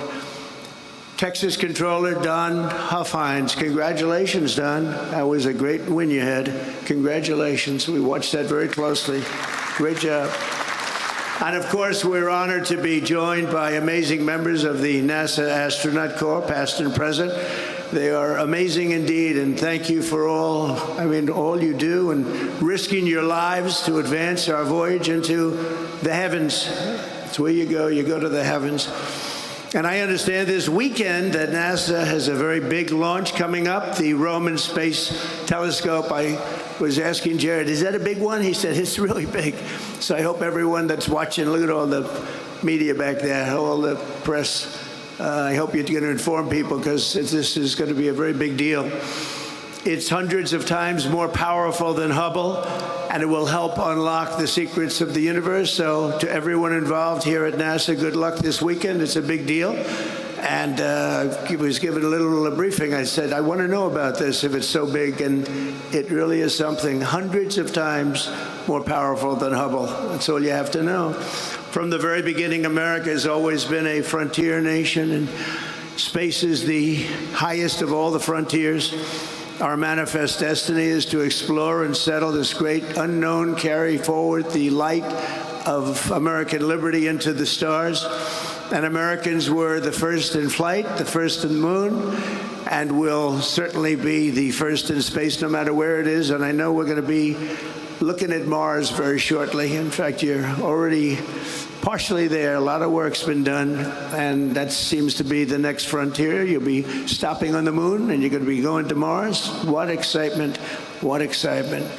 Yet when I took office in 2017, America's endeavors in space had come to a complete halt. It was held back by decades of gross mismanagement in Washington. You had Peter, well, maybe they didn't like it. Maybe they didn't like the concept. I don't know, but it was certainly not anything. It was very embarrassing, actually, what had happened. Not only had the United States lost its ability to send our astronauts to the moon, but under a number of administrations, I have to tell you, but in particular the Obama administration, we even lost our ability to send astronauts into orbit at all. We had no ability in space whatsoever. We totally lost it with everything we spent, with all of the talent and all of the genius and all of the money. We had nothing. And when I got here, I came here, I went to Florida, I visited a couple of the places. I wanted to see what was going on. NASA was closed, absolutely closed. There was almost nobody there. It was like an empty building, not a good look. And I went down, I looked at Kennedy Space Center in Florida in particular. I saw something that you rarely see. They had grass growing out of the cracks in the runway. You had a runway that was all broken up. It was all bad.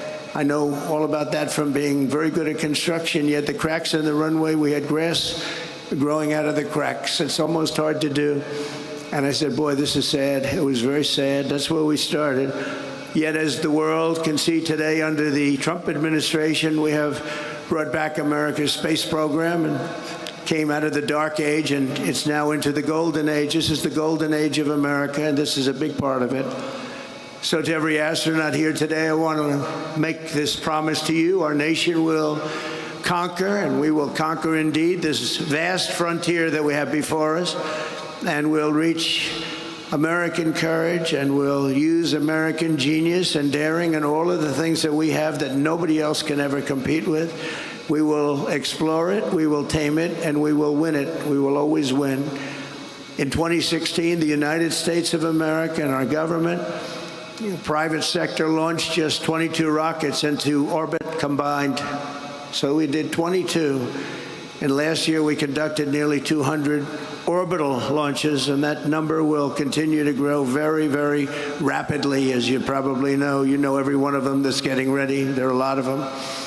By embracing competition in the private sector, we freed up NASA to focus on what it does best, leading the cutting edge of exploration and human space flight.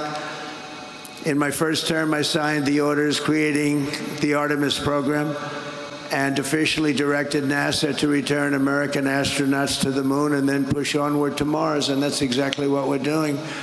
And we had a little interlude of 4 years, but somehow it was limping along. It was okay. It was limping along, and now I'm back. And we're doing more than limping. We don't limp. 8 years later, these dreams are really coming through at a level that nobody ever imagined. Nobody imagined what is happening now. And even more importantly, what space has done for our military in terms of offensive and defensive capability is incredible. Don't forget, I was the one that gave you Space Force, and we had no Space Force. And when people heard about it, they thought we were kidding. They thought it was like comic book stuff. It wasn't at all. It's turning out to be one of our most important branches. It'll be and only getting more important with time. And we were number 3 in space at the time I did that, and now we're leading by a tremendous amount. We made some very good original initial hires.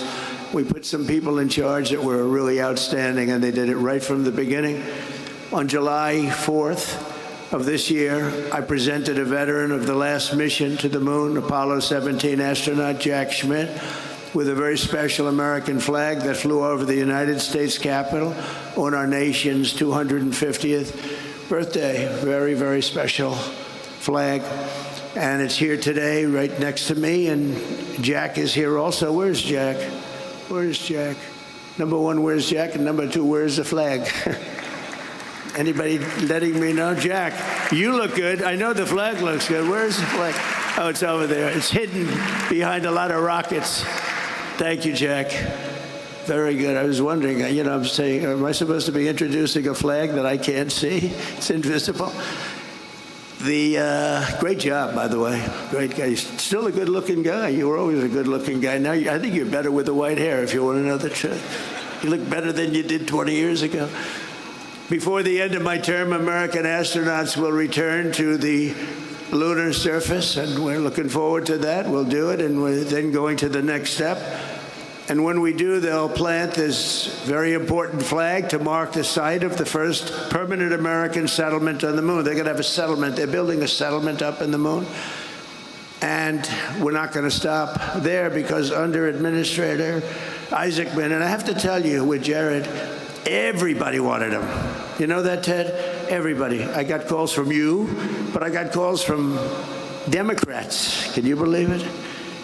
I won't say anything bad about them. I'm not going to change their term or their name, but Democrats, DEM, and they called and they said he's fantastic, which set him back a lot, because when I got so many calls from Democrats, they said, is that good or bad?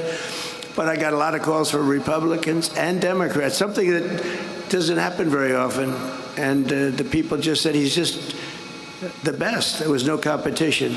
There was actually no competition. And I made it, and he's turned out to be better than we even thought possible, right? Even better. So we're lucky to have Jared. But NASA has already begun to work on the first ever nuclear-powered interplanetary spacecraft, which will launch in 2028 on a mission to Mars. It's coming so incredible. They have to go nuclear because they have essentially unlimited fuel. You don't have to fill up the tanks every so many miles, right? It's incredible. This ship will be among the first of what will ultimately be a massive American Starfleet, making space travel almost as common as ocean travel today, and bringing our military to a new level of excellence. Again, so much of this has to do with our military. I don't know if I'd be as enthused about it, but what it's done to our offensive and defensive capability is incredible. So we're doing this, but we're also, when you think of space and when you think of what we're doing here, the military is a very big factor. We're at levels that nobody ever thought would ever happen. And you see how well we fight. We fight very well. We're getting so much of our information from Space Force, as an example. Makes us a much better military. You look at Venezuela, what happened there. One day, actually to be exact, it was 48 minutes. And so much of that information came from space. And all the attacks are, you look at our blockade, which is incredible. It's so successful. Being helped by space, Ted, being helped by space. So who would think? But it's so important, and that's a big component of what you're doing out here. These are ambitious goals, but as I said in my inaugural address last year, ambition is the lifeblood of a... Thank you, Bruce Rice, for becoming a member. Thank you. White member, yay. Truly great nation. If you don't have ambition, you're not going to have a great nation. When Americans are determined, nothing can hold us back. In the end, American dominance in this domain is not a choice. It's an economic and national security necessity. A nation cannot be first on Earth if we're going to be second in space. Just not going to happen. Ooh, crazy. Thank you so much, Bruce, for gifting 50 memberships. Holy crap. Thank you so much. Yay. I don't know why the thing's not playing. But usually, oh, there it goes. There it goes. Congratulations. Wow, 50 memberships. Holy crap. Thank you so much, Bruce. I'm not on camera anymore. But thank you so much, buddy. Holy crap. Congratulations, everyone who received gifted subs. I hope we renew them in a month when they expire. They help keep the channel alive. And it's only $3 a month. Yeah, wow. Wow, that is a whole lot. Thank you so much, Bruce. You're awesome. And thank you, Alorion, for the super chat. He says, if you're learning economics, don't listen to college professors. Read books like called Monkey Business or Predator's Ball when geniuses fail. Cool, good stuff. Thank you, buddy. Thank you for the reading material. But anyways, thank you so much to Bruce Rice. Thank you, buddy. Holy crap. Yeah, you're really propping up this channel, buddy. You are awesome. Thank you so much, buddy. Wow. Thank you. Happen. Somehow it just doesn't work that way. It makes sense. I was going to say, does it make sense? Yeah, I guess it does when you think about it, right, Brian? For this reason, in my first term, I created the 6th branch, United States Armed Forces, Space Force. And today I have another historic announcement to make. This is something that's so exciting for me, given the rapid growth of the Space Force and the commercial space industry and the expansion of our ambitions to the moon and far. Thank you so much, Marie. You're such a doll. Thank you, dear. Yay, Marie with the big one. Thank you so much, dear. You're the best. Love, love, love. Love you. Far beyond the moon, far beyond. The moon will someday be thought of a close location, like in the old days, the subway, the first stop. The moon will be a close location. But it's clear that we will need to educate and train an entire generation of skilled service members, engineers, and civil operators and everything else to do what we have to do and what we're right now doing the best and will continue, and I think by leaps and bounds. And that's why in a few moments I will sign an executive order to begin the process of creating a new national academy. It's called the U.S. Space Academy. That's a big deal. So you think of West Point, and you think of Annapolis, and you think of the Air Force Academy, and you think of the Coast Guard Academy. Is great. They're all great. But we're going to have now a Space Force. We're going to have an academy for what the people in this room love the most. That's exciting. That's really exciting. And I'm going to be choosing a location very shortly. I know where some people want it that are in this audience. Some people come down like this one guy over there. He's lobbying me. Say, leave me alone. Just leave me alone. I'm not sure he's going to get it. I don't know if he's going to get it. But everybody wants it because it's the hot thing. Space is the hot thing. I tell you, Ted Cruz and Brian, you guys are in there working too, I have to tell you. Just leave me alone, Ted, please. Leave me alone. But it'll serve both the United States Space Force as well as NASA and the civilian spaceflight industry, and it'll attract, train, and graduate the very best of our nation, and our nation really has to offer. And this is going to be, I said, I'll do it, but it's got to be top line. It's got to be the equivalent of the others, which are great. You know, they're among the hardest schools to get into. You know, you talk about the Ivy League schools. It's tougher to get into West Point, Annapolis, the Air Force Academy. Coast Guard, too. You know, we can't Forget that. But so tough. All of them. Among the hardest schools to get into, and they're great, and they're great. Oh, thank you, JoJo. Thank you so much.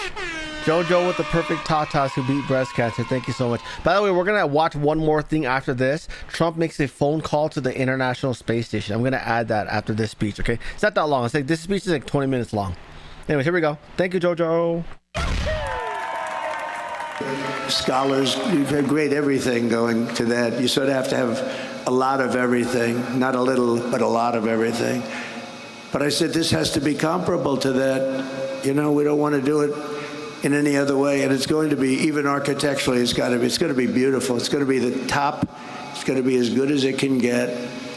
You know, doing a bad building doesn't cost a lot less than doing a great building. I've always said it. Doing great architecture, doing something really great that's also practical. It doesn't cost much more than doing some of the bad stuff that you see all over the place, but we're going to make this so good and so exciting. But first, we have to honor the heroes who are inspiring the next generation of astronauts and pioneers and the people behind me. These people, I looked at them coming before I came up. I said, that's a good-looking group of people. I don't like speaking with those people behind me, to be honest. They look too good. But they're great people. They're great, great people. But the Congressional Space Medal of Honor, that's exactly what it says. This is a very rare thing. It's for courageous people, brilliant people, bestowed on astronauts who have distinguished themselves with exceptional service to the nation and all of mankind. Only 30 extraordinary men and women, long period of time, too, in the history of our country have received this extremely rare and distinguished honor. Real legends like Neil Armstrong, John Glenn, Alan Shepard, and the immortal heroes of Apollo 1. Today we add 4 new names to this elite roster of fearless explorers. That's really what they are when you think of it, fearless explorers that are very smart. The crew of Artemis 2 blasted off from Kennedy, NASA's great space center last April and flew more than 250,000 miles from Earth. In, very interestingly, our 250th anniversary year. Only Jared could have thought of that, I assume. I hope that wasn't just by luck. I hope they, but it's pretty good. They actually went far beyond what would be the normal target. The furthest anybody's ever been in space.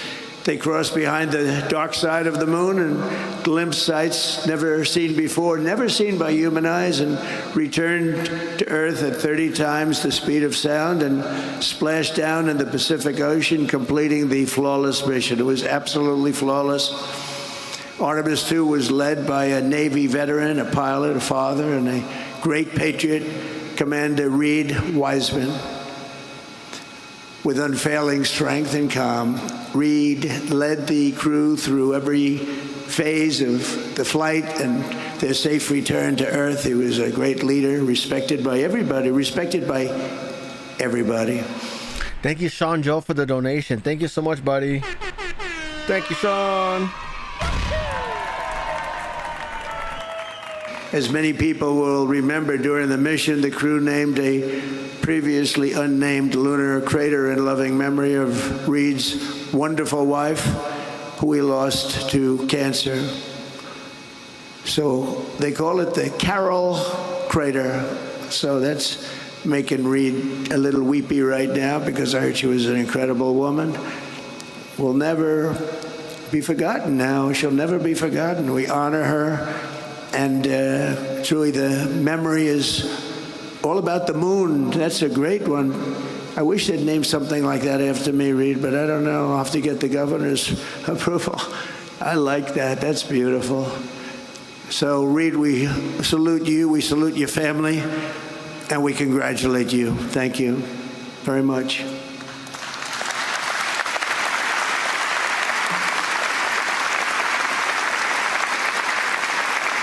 And today we also honor a distinguished naval aviator with an outstanding record as a test pilot. He served in 24 combat missions for our country before taking on the most dangerous mission of all, pilot Victor Glover. Victor led guidance, navigation, and control operations with perfect skill and absolute total precision. And you have to have great precision or things will not go well. And he did it with the heart and the faith that brought out the best in this incredible team before the spacecraft passed behind the moon and lost communication. And they did. I was watching. There was absolutely none. I said, what's going on? But they lost total communication with Earth for a fairly extended period of time. Victor turned to prayer and reminded us all of God's love for all of his children. And Victor, thank you very much and congratulations. It's incredible. Great story. We also, thank you.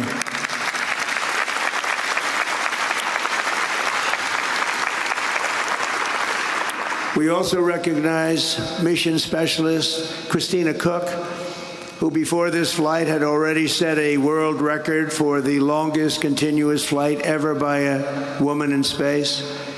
On Artemis II, Christina led major science and observation tasks, making vital contributions to future missions and the advance of human knowledge. Christina tells young people, do what scares you. It's an interesting statement. I don't know about that, Christina. I don't know about that, Christina. But that's the attitude that you have to have. You want to do this. And that is the attitude that she has, and I think that everybody standing behind me has, frankly. The further she went, the stronger she got. She was really amazing, they say, on the trip. She was just amazing. So, Christina, thank you very much. We appreciate it. Great job.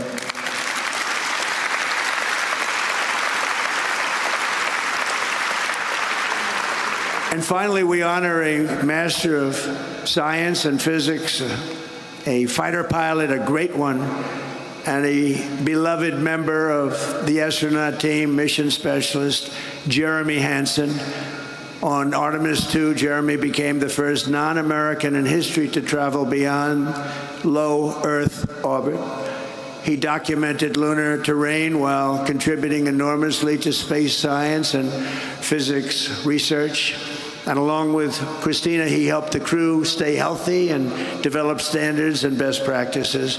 Jeremy, thank you very much. Great job. Great job.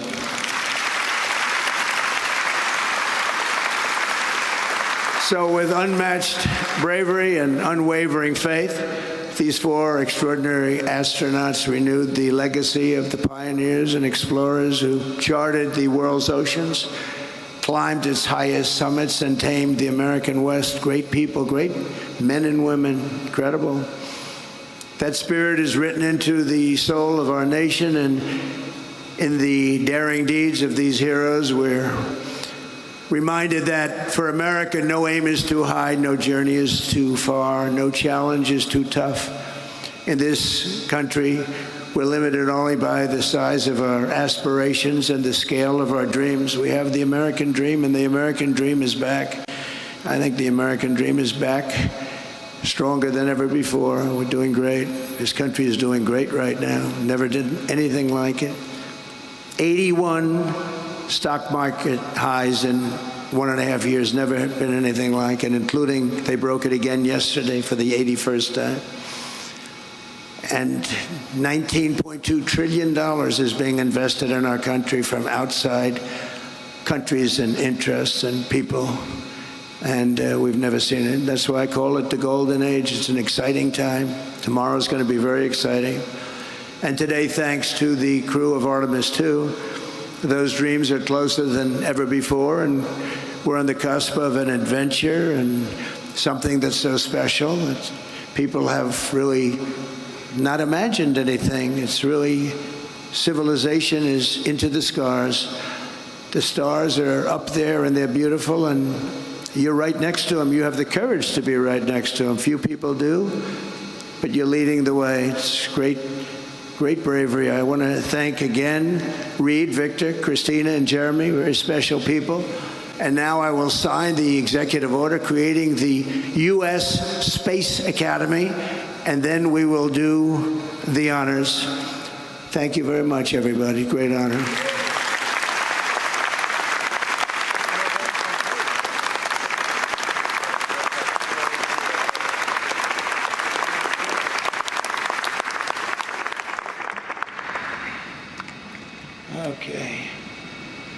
Gotta pick a good one.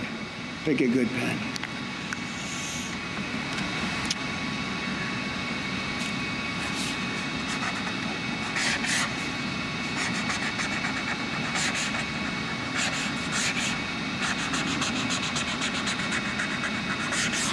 That's a good one.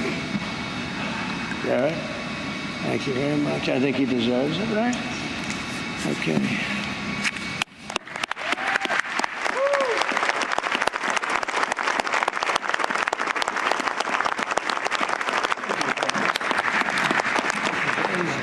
You'll take that. Take these around. We'll give them out to some of the people. We'll do that, sir. We'll go over here.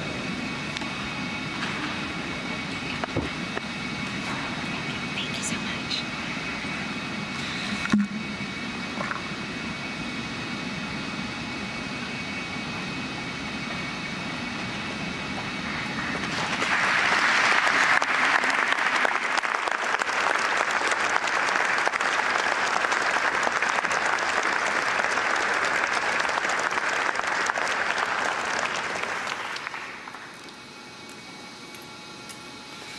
Ladies and gentlemen, the President will now present awards to the crew of Artemis II.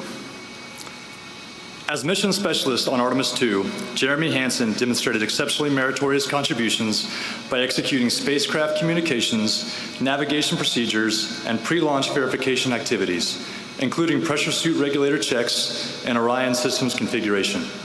Throughout the lunar flyby sequence, he led and executed detailed observation protocols, capturing and documenting lunar topography, eclipse phenomena, and solar coronal behavior while directing real-time scientific data collection for geology and heliophysics research.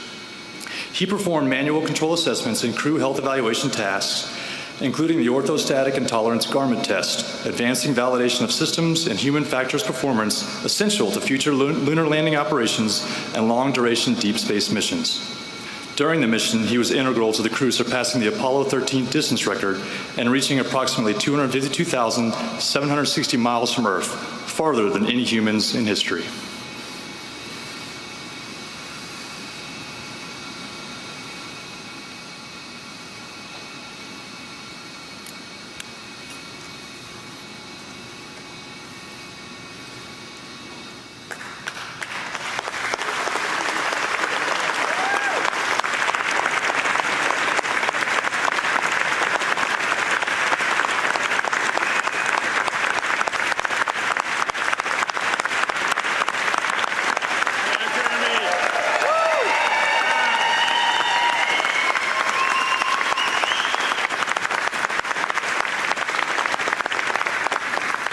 As mission specialist on Artemis II, Christina Cook demonstrated exceptionally meritorious service by leading major science and observation tasks during the mission's 7-hour lunar flyby, capturing and documenting impact craters, lava flows, surface fractures, and eclipse phenomena that significantly expanded understanding of lunar geology and solar corona behavior. She configured and oversaw Orion's cabin for flyby operations, including sensor alignment and systems readiness, and executed target Earth-Moon imaging sequences conducted from Orion's optical windows and solar array cameras. Her execution of in-orbit procedures, including participation in the orthostatic and tolerance garment test, evaluating human physiological response during return to Earth's gravity, produced critical data that advanced crew health standards on future deep space missions. During the mission, she was integral to the crew surpassing the Apollo 13 distance record and reaching approximately 252,760 miles from Earth, farther than any humans in history.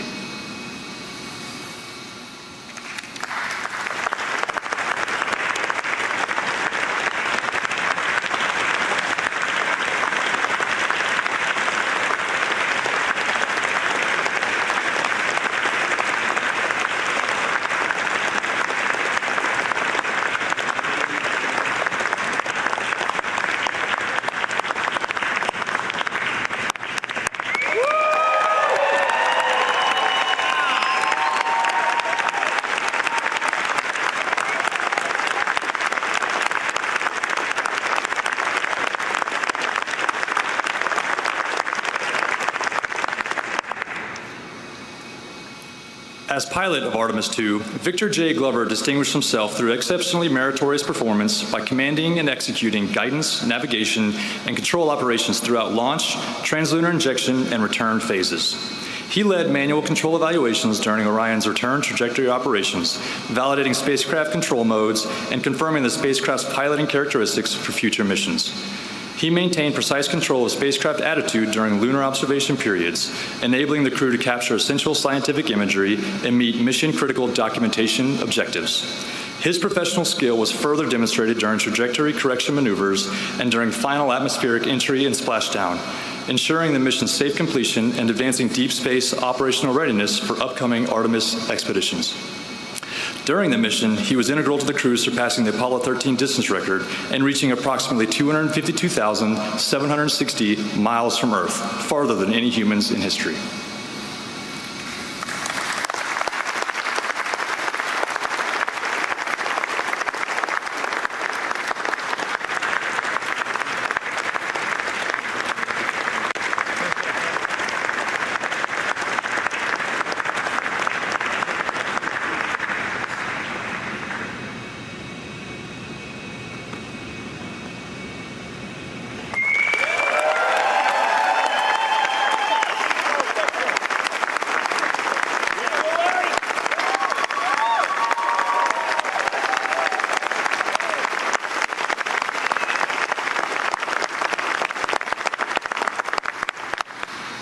As commander of Artemis II, Reed Wiseman exhibited exceptionally meritorious leadership in executing the first crewed lunar mission in more than 50 years, commanding and leading the crew through critical pre-launch validations, including SLS RS-25 engine readiness and Orion spacecraft power-up and suit integrity checks.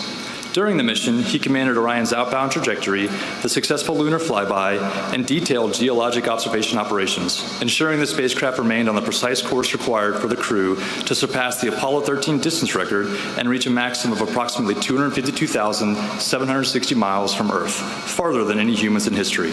Under his command, the crew executed return trajectory correction burns, manual control evaluations, and system verification procedures that culminated in a flawless splashdown and safe recovery, advancing the nation's readiness for future lunar surface missions.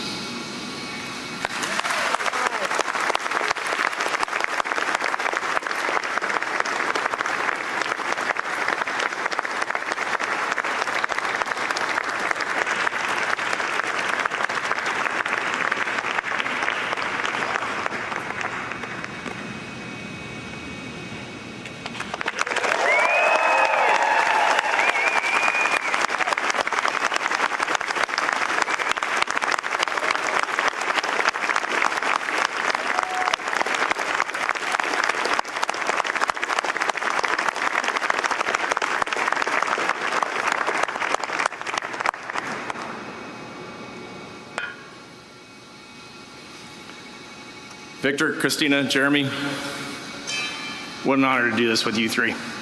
Mr. President, it means a lot that you are here at the Johnson Space Center. It underscores the important work that is going on here in mission control, in furthering human exploration, the home of our astronauts, the home of flight operations, and mission control. Thank you for coming here today.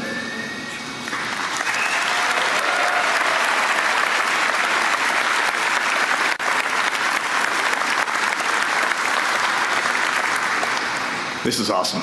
On April 1st, on the launch pad, when we were getting ready to ride this magnificent rocket, the crew said three things.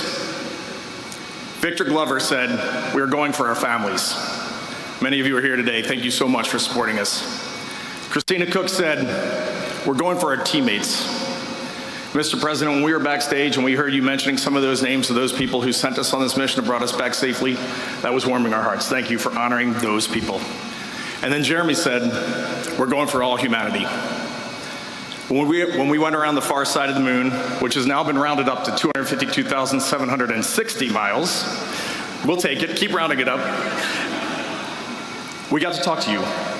You gave us a call, and the one thing that really sticks out to us is you said how proud you are and how proud our nation is of the job that we had just accomplished. And for us, that is what we set out to do. We wanted to inspire this nation and inspire the world, and for us, that showed us we were on the right track. So thank you for that call. We wear these 4 medals, and we are going to wear them with pride. But please know, it is not pride for ourselves that we feel, and I truly mean that. It is pride for the grit that our families had when we left this planet. It is pride for that team, this NASA team that sent us on this mission, and it is pride for the international community that stood alongside us, got this vehicle ready, operated it, and cheered us on. So thank you for bestowing this honor on us. And in closing, how cool it is to be an astronaut here in Houston and to see our entire astronaut corps standing here supporting us. And behind me, you have the Artemis 3 crew, Randy, Luca, Frank, and Dr. Andre Douglas. And we are so excited to see where Artemis 3 goes and where the rest of this office goes, thanks to your vision and Administrator Isaacson's leadership. Thank you all.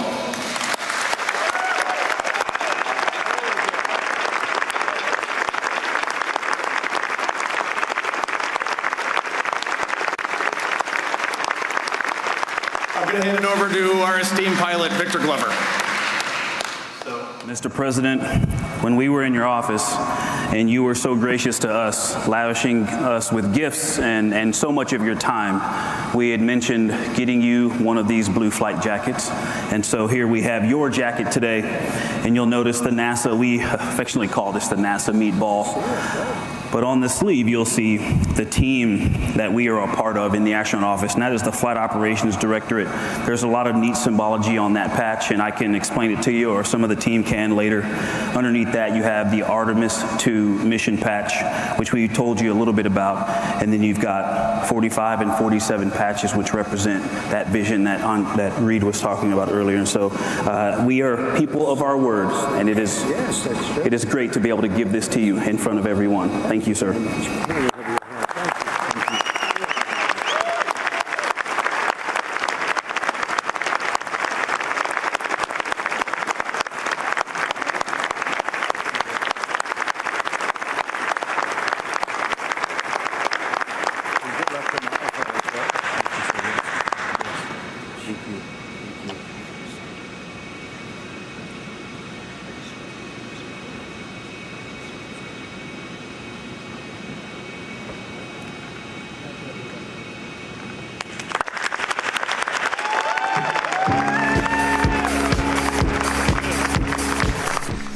Give me 1 second. Let me put on the other one that I was talking about. Trump just made a call to the International Space Station. And then we'll cut off YouTube and we will go over to Rumble for the post-show watch party. And thank you again, Bruce Rice, for gifting 50 memberships earlier. That was amazing. Thank you, buddy. Bruce Rice. Anyways, here we go.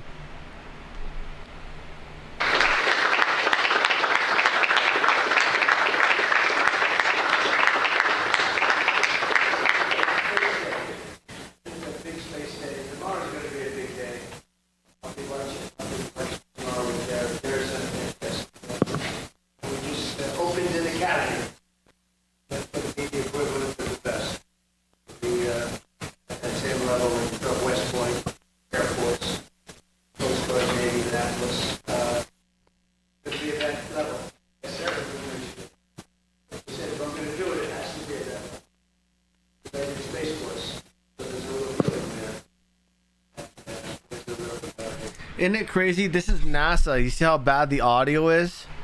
NASA, guys. It's almost as if they don't really need high technology. Huh? We're going to pick a site pretty soon, right? Great sites. Everybody wants it. I suspect a lot of members of Congress will be giving you a call. They just call. Well, I just want to thank everybody. This is fantastic. I had no idea. I understand this is the first president that's coming and treating geniuses and at a point like this. But I just want to thank you. You do a fantastic job. I'm very proud of Jared. The job he's done. Incredible. He was recommended by everybody. Everybody wanted him. Republican, Democrat, they even had an independent. They called him. He was independent. Hadn't spoken to him in a long time. honored. What you do is incredible. And you're going to have a lot of interesting things happening. And I was saying, and I think it's very important that I said it, because we're talking about space, but you're also playing a very big part of the military, both defense and offense. And so what you're doing is, a lot of people don't realize that, but what you're doing is very important. We appreciate it. Thank you very much.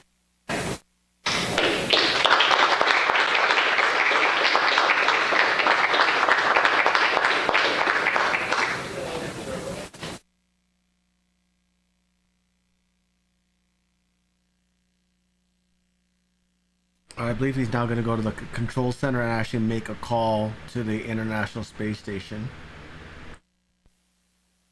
That's not me that killed the audio. Let me scrub forward real quick until this audio.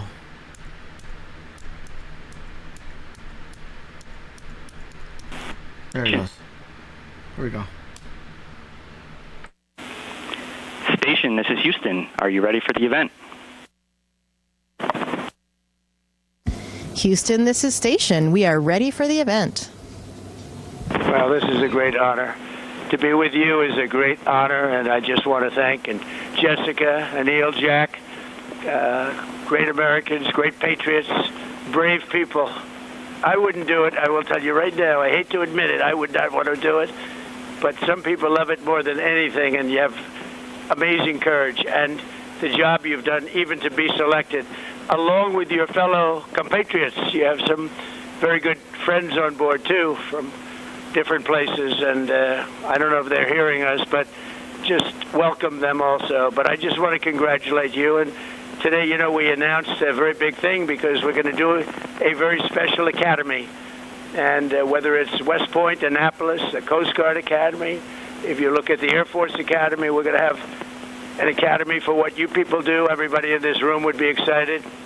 And it'll be at the same level. I said it has to be at the same level. If we're going to do it, it has to be at that very high level. Those are among the hardest schools to get into in the whole country. I would say almost at the top. And that's what we want. So we're going to set that up. And we'll remember this day for that. And I didn't realize it when I announced it. Nobody knew about it. And the room went sort of crazy. They liked it. But we just announced it, and you probably saw. So congratulations on that. Are you feeling well being all the way up there? Well, first of all, that is very exciting news. We are thrilled to hear it. It's the first we've heard of it as well, and we want to welcome you on board the International Space Station. We and all of our colleagues are very thrilled to have you up here today. We're all doing very well. We've been in the middle of several spacewalks, and we're getting ready for another one next week. That's very exciting, and I have a couple of people here that are very special to two people at least. And you want to say hello? Come on over. Hi, it's Anna. Great to see you guys up there. We love you guys. You're doing a great job. Hi, babe. Have a good time up there. We'll see you soon. It's not bad, right? How could I let them stand here and, you know, they want to say hello and you want to say hello. Who needs Trump? We want to say hello to them, right? It's an honor. This was a big day, and it's a big day actually for our country. And you have some tremendous plans. We have some tremendous plans ahead, and it's going to be something very special. I'm very proud of Space Force because I did that. It was during my term, and a lot of people didn't believe in it. A lot of people in the next administration wanted to end it, and frankly, the military put their foot down. The military absolutely put their foot down. They wouldn't let that happen. There was almost a revolt, and now it's a part of the whole thing. A lot of the victories, when you look at Venezuela, when you look at what we've done with the drug people coming in by boat and by land, frankly, that people don't know about so much. We get all that information from space and from what the people hear and what some others are doing. So it's incredible. Incredible how important it is, such a big deal. And it will get, with the high technology, it will get more and more with years. It'll get more and more important. So congratulations. You're really pioneers in a true sense. They're really pioneers, and Jared certainly is a pioneer. And when I came originally, I went to Florida and looked at the Kennedy Space Center, and it was closed. It was just closed. And the runway was grass strewn. It had grass throwing through the cracks a lot of cracks and a lot of grass growing through. And now when you look at it, it's like a different world. We're back. But it was sad to watch that. It was very, very sad. Sad time for our country, actually. And I just congratulate everybody, and be careful, be safe, and we love you all. Thank you very much. Thank you. Thank you, sir. And I would like to say, as a colonel in the Space Force, that I am very proud to serve in the largest domain imaginable. And last week, I got the great honor of doing a spacewalk and got to look at the space station from the robotic arm and saw the incredible ingenuity that we are capable of. And I'm just so proud and excited that we are going to pave the way to our next journey to the moon base, and Mars. And thank you for propelling us in that direction. We are watching your plans right now come to fruition and grateful for your leadership during this time period. Thank you for coming today. Thank you very much. Thank you very much. Would you like to say with that beautiful mustache? I want to get a mustache like that. Would you like to say something? Go ahead. Would you like to say? Absolutely, sir. I appreciate it. Yeah, the mustache is a lot of fun. You definitely have to have one in space. It's great in microgravity. It's in the great tradition of naval aviation. And if you're going to start an academy, I graduated from the Naval Academy. I'm sure they're more than excited to support it and have it on board. And we're excited to be a part of the American space program. You're in MCC right now. Within 50, 100 feet of you are some of the finest minds that we have at NASA, and they're backed up by hundreds and thousands of more people at Johnson and Kennedy and all the centers around the country. America's leadership in the space program is incredible. We're excited about it. We're excited about going to the future, and our big team down at NASA is ready to execute and get Americans back on the surface of the moon. Thank you very much, and we'll all see you when you get back, right? We're going to see them when they get back good and safe, and God bless you all. Thank you very much. Thank you. We will continue doing our best to inspire all of the bright minds in the next generation as well. We are so excited about the energy that we feel and the energy that has been kicked off by the Artemis II crew. Thank you for honoring them today as well. We had the pleasure of speaking to them while we were up here on the International Space Station crew to crew, and it made us all incredibly connected and incredibly proud for what we have accomplished as a country and as an international program. Great job. Very proud. We're going to see you when you get back. In fact, if you want, Oval Office time, right? It's going to be another Oval Office time. We have good luck with the Oval Office, right, Jared? So we'll see you in the Oval Office, okay? Thank you very much. Be safe. God bless you. Thank you so much for your visit. We hope you have a wonderful stay in Houston.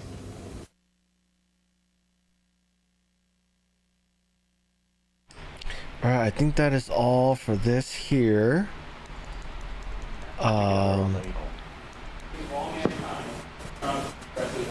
He gives them some.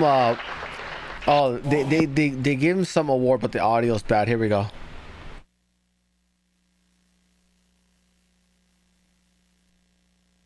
The hopes and dreams of all mankind. Here marks the beginnings of humanity's first outpost on another world. By President Donald Trump, President.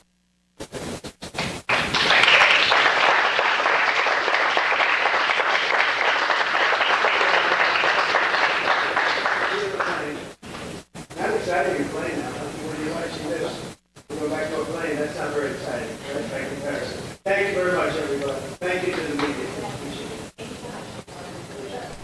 All right, that is all. Let's head on over to Rumble. We've got just a few things to watch. Let's see.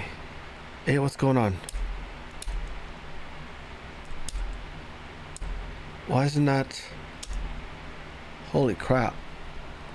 Hold on, I gotta fix this. Well, what is wrong with YouTube these days? Nothing works anymore.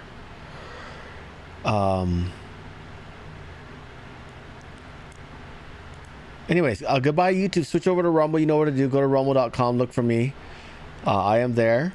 And we've got an episode of Joshua talking about why the U.S. doesn't regard water as a human right. We already know why. It's because the rest of the world is going to bitch at us about not getting enough free water from us.